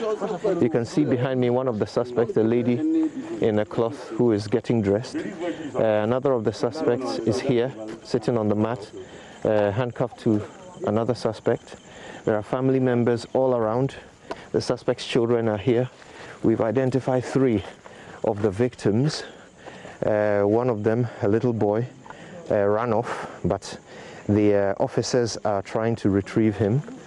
And one other victim, the 5th one, we are told, is actually with family members. And so at least 4 of them were on location when we arrived. One of them ran off, one of the victims, and so we're trying to locate them. But the suspects are here. The man and his wife is getting dressed. The man himself is here, handcuffed to some other family members, and they will all be transported to the Nkwanta police station.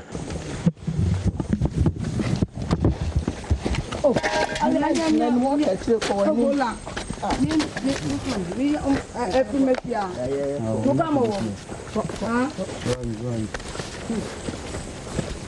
suspect's wife is very much a part of the criminal enterprise. According to the undercover operatives, she has been in control of the female slaves. In getting to the house, you realize that the boot master's wife actually was engaged with his own children at the shed. But you could see that the two victims were very withdrawn from her. Two female victims. Two female victims are very withdrawn from her. They are not able to associate themselves with her, unlike her own biological children and a granddaughter. So this really shows that should she be the mother of these two females, there will be some kind of rapport that would show that yes, there are strong ties between mother and daughter, but that certain things were not seen. So that one also gave us the details. Kojo Youngson put that very beautiful report, bravely sought after together. I have Ifwa Chidi who's joining us on Zoom. She is a child rights activist, so we'll talk about this. Yesterday we had a conversation with the Gender Ministry, the head of trafficking, and we also spoke to IJM who are helping with this. Ifwa, good morning and thank you for your time today. Good morning, Gifty. Okay, so I'm sure you follow the story. At least if you haven't seen it already, you've listened to the content of that story. What do you make of it? It's a sad one, but I'm happy that at least the police are doing their work, apprehending the perpetrators. I mean, if I believe that if the police go into full force and start arresting people like this, we'll be getting solutions. We'll get somewhere eventually. They have said that it's easy for everybody to say, well, the police should make an arrest, the police should do this and that. But yesterday, the person we spoke to at the Gender Ministry said it's not just about the arrest that you make. It's not just about the prosecution, although that is also good.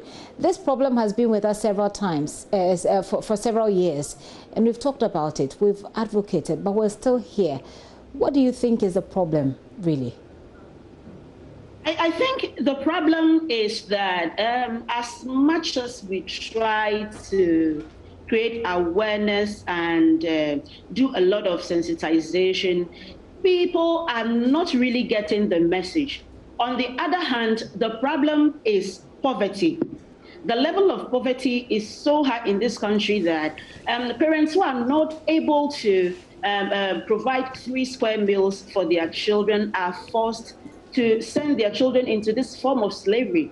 I am not justifying that, but I am saying that if the systems are working right, where the Ministry of Gender, Social Protection, the actors are on the ground and taking care of the less privileged, providing opportunities for people, I'm not sure that any parent who is able to take care of their children will send the child into slavery. Another one is also ignorance. Most of these children, these parents are ignorant of our child labor laws. And also, how available are these laws for everybody to access and know what the content is? So for me, there are 3 basic things. We've not done enough in terms of sensitization and awareness creation about the dangers in child slavery. The level of poverty is so high and the government needs to do enough. And the last one is ignorance. How then what steps do we take to address these problems? So you say ignorance. For some of these parents, they can't deal with it. I mean, my grandmother likes to bring in people. And I remember she brought in someone to live with us, and that person had, at the time she came to live with us, 11 children. She has no job. She lives in a part of our village. She has no job. She has 11 children. For such a person, it's very easy for them to take their child and say, look, go live with so-and-so. They don't see it as child labor. But at the end of the day, the people who take these children treat them as though they're slaves. Yeah. And we sit on TV and have the discussions. How do we move on from the TV and the radio discussion to actually putting the work on the ground to make the difference? Yes, I think that child rights activists and child-based organizations have a lot of work to do, because these things don't only happen in the urban areas. These children are not only brought to the urban areas. If you go to a place like Germany, if you go to a place like Yeji, those are the areas where child slavery really, really abounds. So I think that collectively, CSOs, child-based organizations, government, especially the Ministry of Gender, Children and Social Protection, need to do more. We need to get on the ground. We don't only need to sit up here in Accra and talk. We need to get down to the places where these sort of things are happening. You see, I earlier said ignorance because a few months ago, I was in a remote part of the Volta region on a work tour, and somebody was actually offering the child to me to come live with me in Accra. And this mother doesn't care whether the child is coming to serve me as a maid, or all she needed was money to do business and wanted. I sat her down for over 30 minutes and educated her. Apparently, this woman doesn't even know that we have laws against child slavery. Okay. So then we need to get on the ground. I mean, funding donors need to support child rights organizations. Over and over again, I mean, the government needs to do more, create employment for these mothers. I mean, I know we have LEAP and other interventions, but are these enough? Okay. Provide the right atmosphere for mothers. And also, like you said, women, sometimes I think greed also plays part.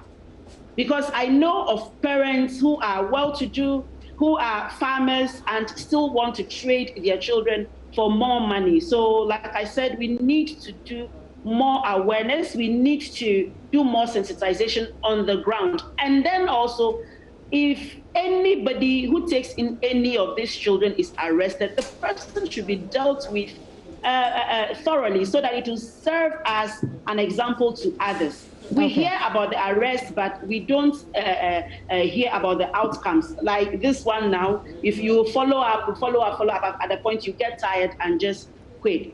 So a lot more needs to be done.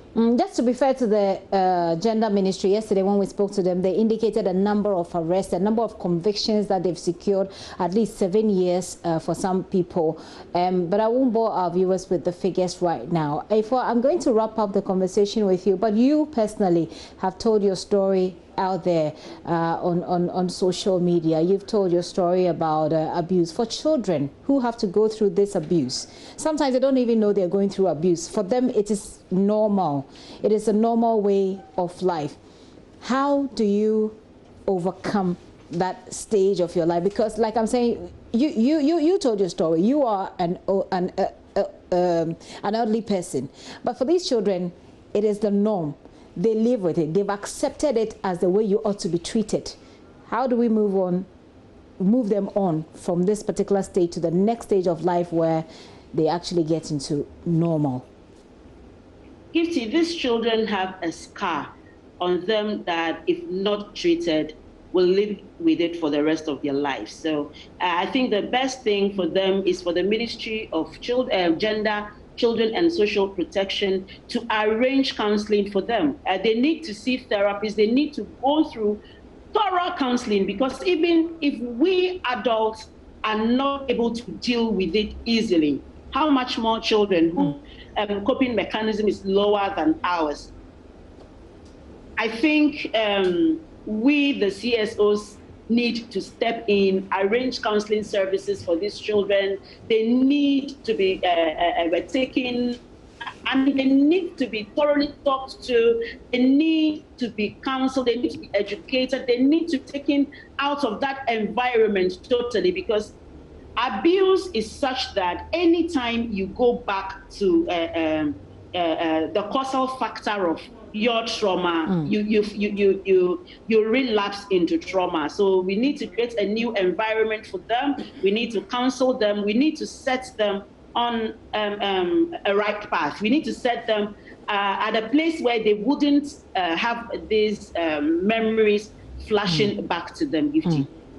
If I thank you for your time this morning. If Chidi is the child rights activist joining in the call for this modern day slavery to end.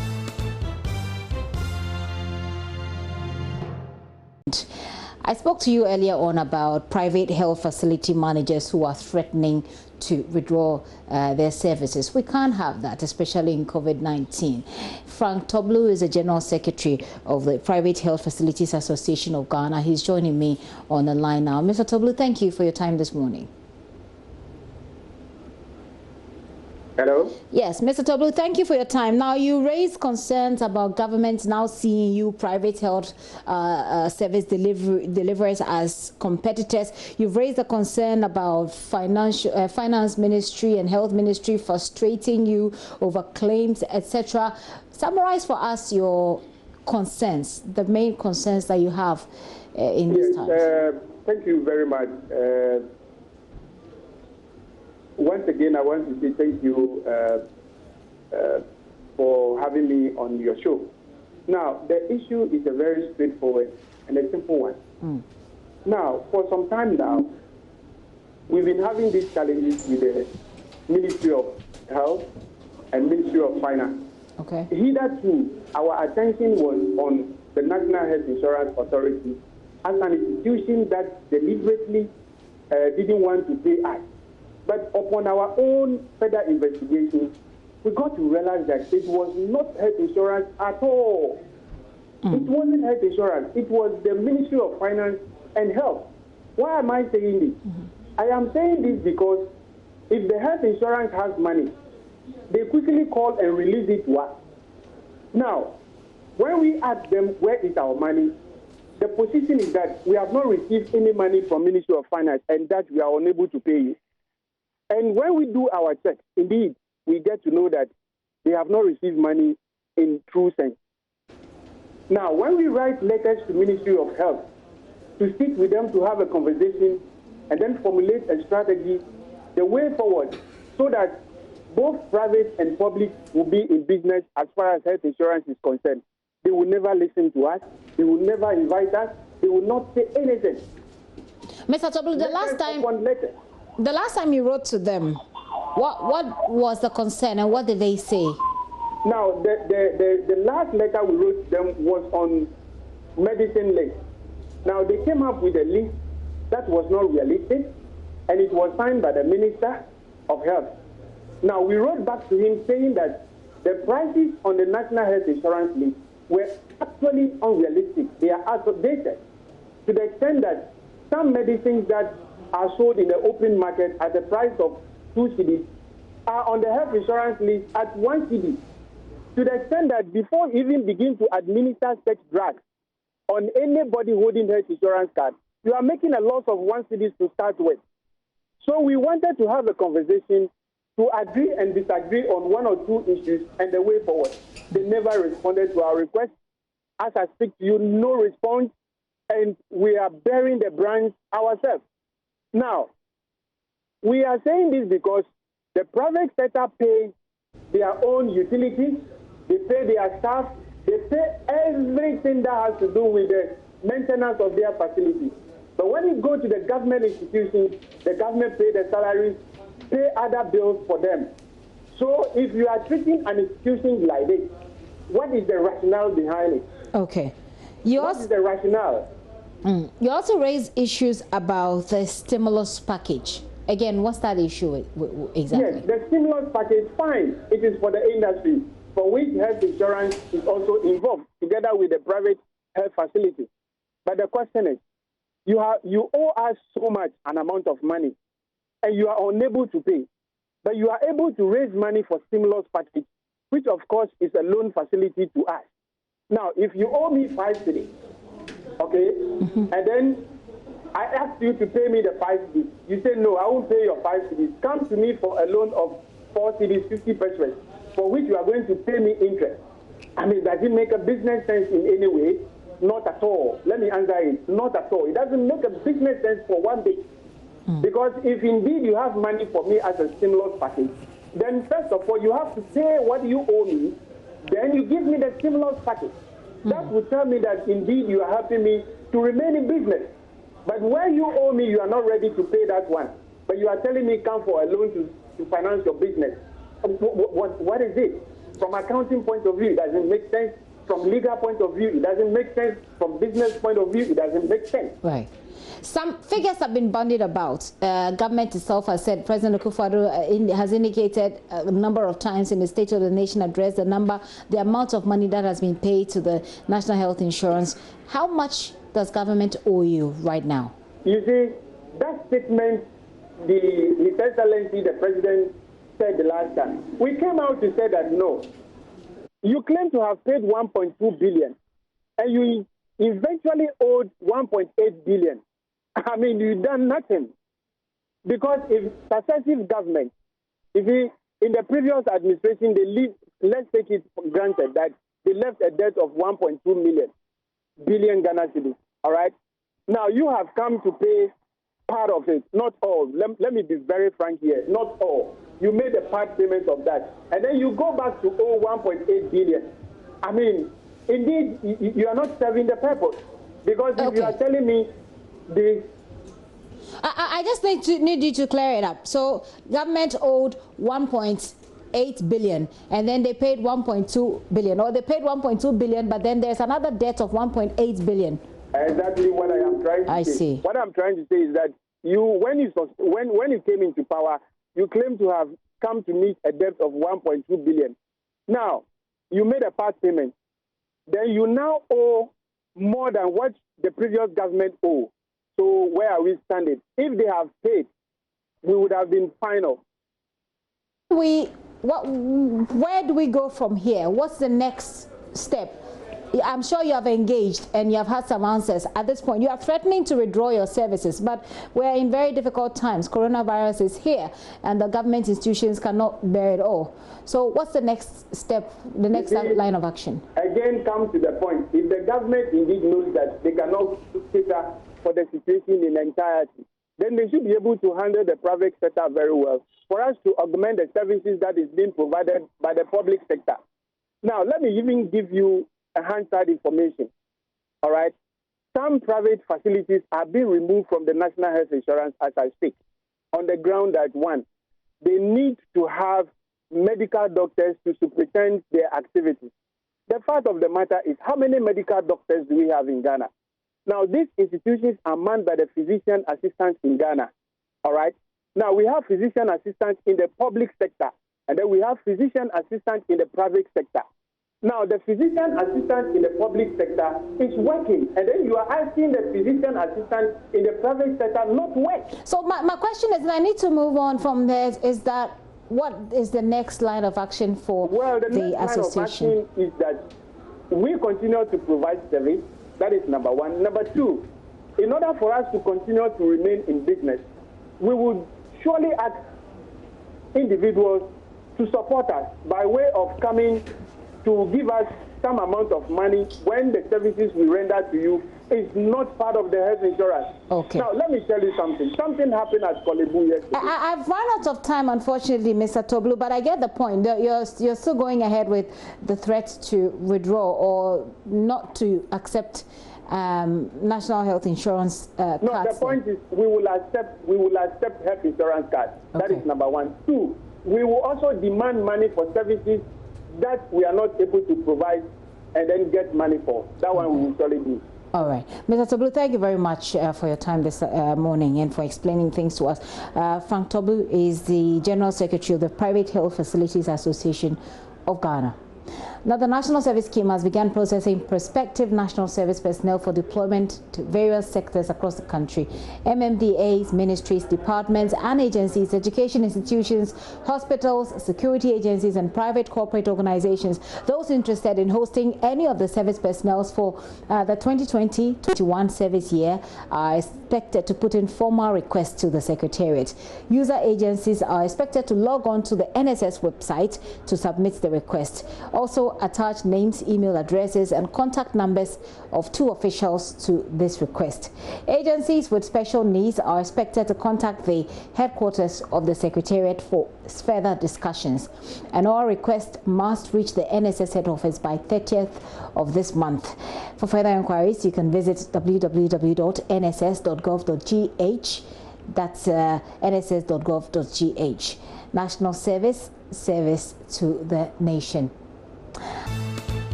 I'll leave you with a story.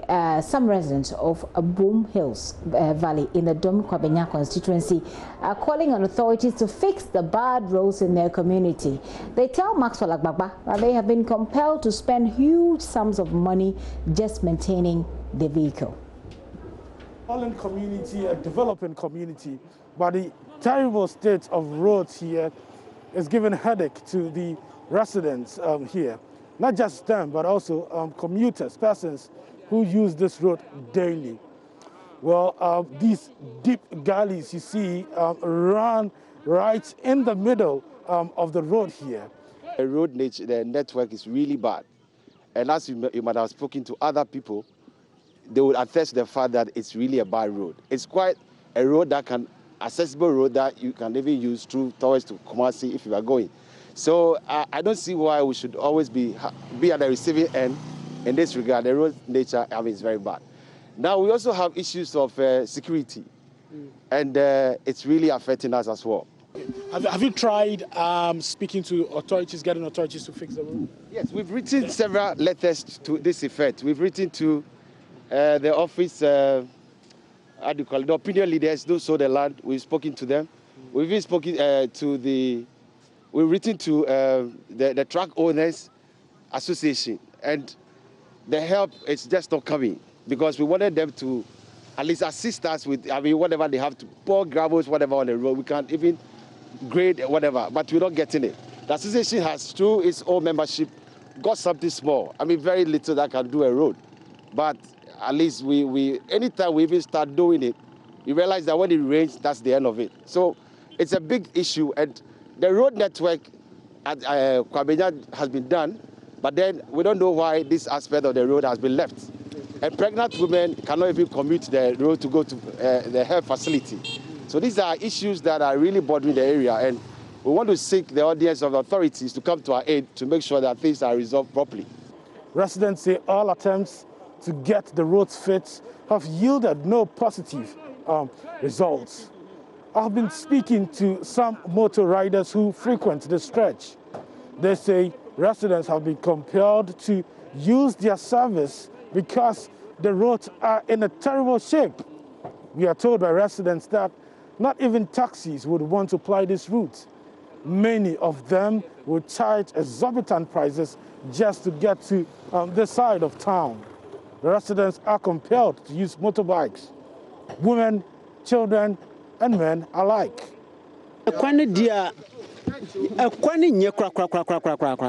Nka akwan papa yetimi ye nka ye papa afriha madina besi maira ko si samsam junction media nanso ma je kwana ye basa anso penifo we bresisi da o ye ya nanso aye basa nti esese ye ho adwuma. Okay, well, he's saying that the road has been left unattended. There are a lot of influential people who live in this community, but nothing has been done about the state of the road here.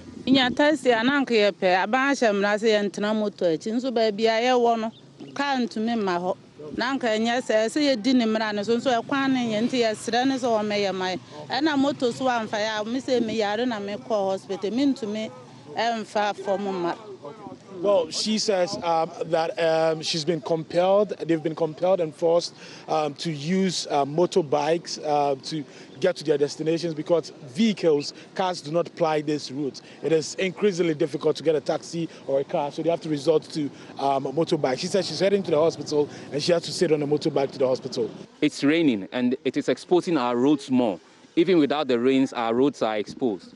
Now it's raining, our roads, we are getting so much trouble and so very difficult to get to our homes. Okay. Even no taxis are plying the road because they don't want to come. No, even the motorbikes who are using here are also complaining. We have a lot of problems, and the main challenge is the road. And now the rains have come in and they've made it worse. So we are appealing to the authorities to come to our aid, to help us, to assist us. As we are here, we have a residents association. From time to time, we rent bulldozers to come and grade the road for us. We contribute, we buy fuel into the bulldozer. As you can see, there's a bulldozer here. We just pay money and then they come and grade the road for us. But it's been ongoing for so long. Mostly, if we want to spend, we have to buy fuel because the vehicle belongs to a philanthropist. So we have to buy fuel, but in a day you are looking at around 2,000 Ghana cedis, 2,500 to get the road level. It's a very short stretch. It's a very short stretch of road, and it's a main road that leads from Kwabenya Abom Junction to Mayera. The residents attribute the problem to the heavy trucks that ply this route to cut rocks on the other side of this community. Well, they are saying that authorities need to move in quickly to solve the situation here.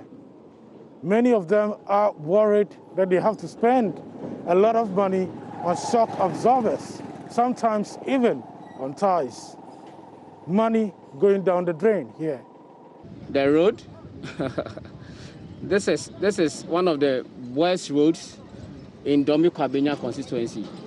And it is so bad that, I mean, when it rains, you cannot do anything. It is something that we still don't understand why the citizens here cannot be looked after, or attention cannot be brought in here for the roads to be fixed. I mean, even if it's once a while that the authorities are able to come here and then try to see if they can even get the road leveled for us to be able to ply it without having challenges. I mean, these are basic needs. It is everywhere. These are basic needs. It is like you building. If you are not able to do a good foundation, how do you put up the whole building? Give us a good foundation, because these are the same people who will be coming here during their elections, because it is to their own interest. They come here, they try to make sure we are okay to be convinced that vote for us, and then when we come, we can do something. It is not happening, especially when it rains. The trucks that ply this road, boss, you have no idea. It is so bad. We struggle every time to even get up there. Getting from my house to where the dead end of the third road is, I can take almost 15 minutes or 20 when it rains. That is so bad, and that is how bad the road is. Then, for me, it is not just the road. We were here one... Very, very bad, very, very terrible. Me, myself, I'm a victim. One day, I was coming from work, so I have to start on the motor. It was raining, and all of a sudden, I find myself on the ground. And the next day, I have to be in the hospital for 3 days before I have to come home. So that's what I've been battling for almost about 15 years now. No car, no trotro, no taxi, no nothing. You only depend on motorbike. You're in Accra. And we're not far from Domi Kwabenya. We're not from Kwabenya town. I used my motorbike through the road because of I went to buy motorbike. The motorbike that I was using to go around to talk to people, they came and steal the motorbike. And through that, because of that, I have to go with the town and go up and down and see my other executives. So I will see how we do to do the road.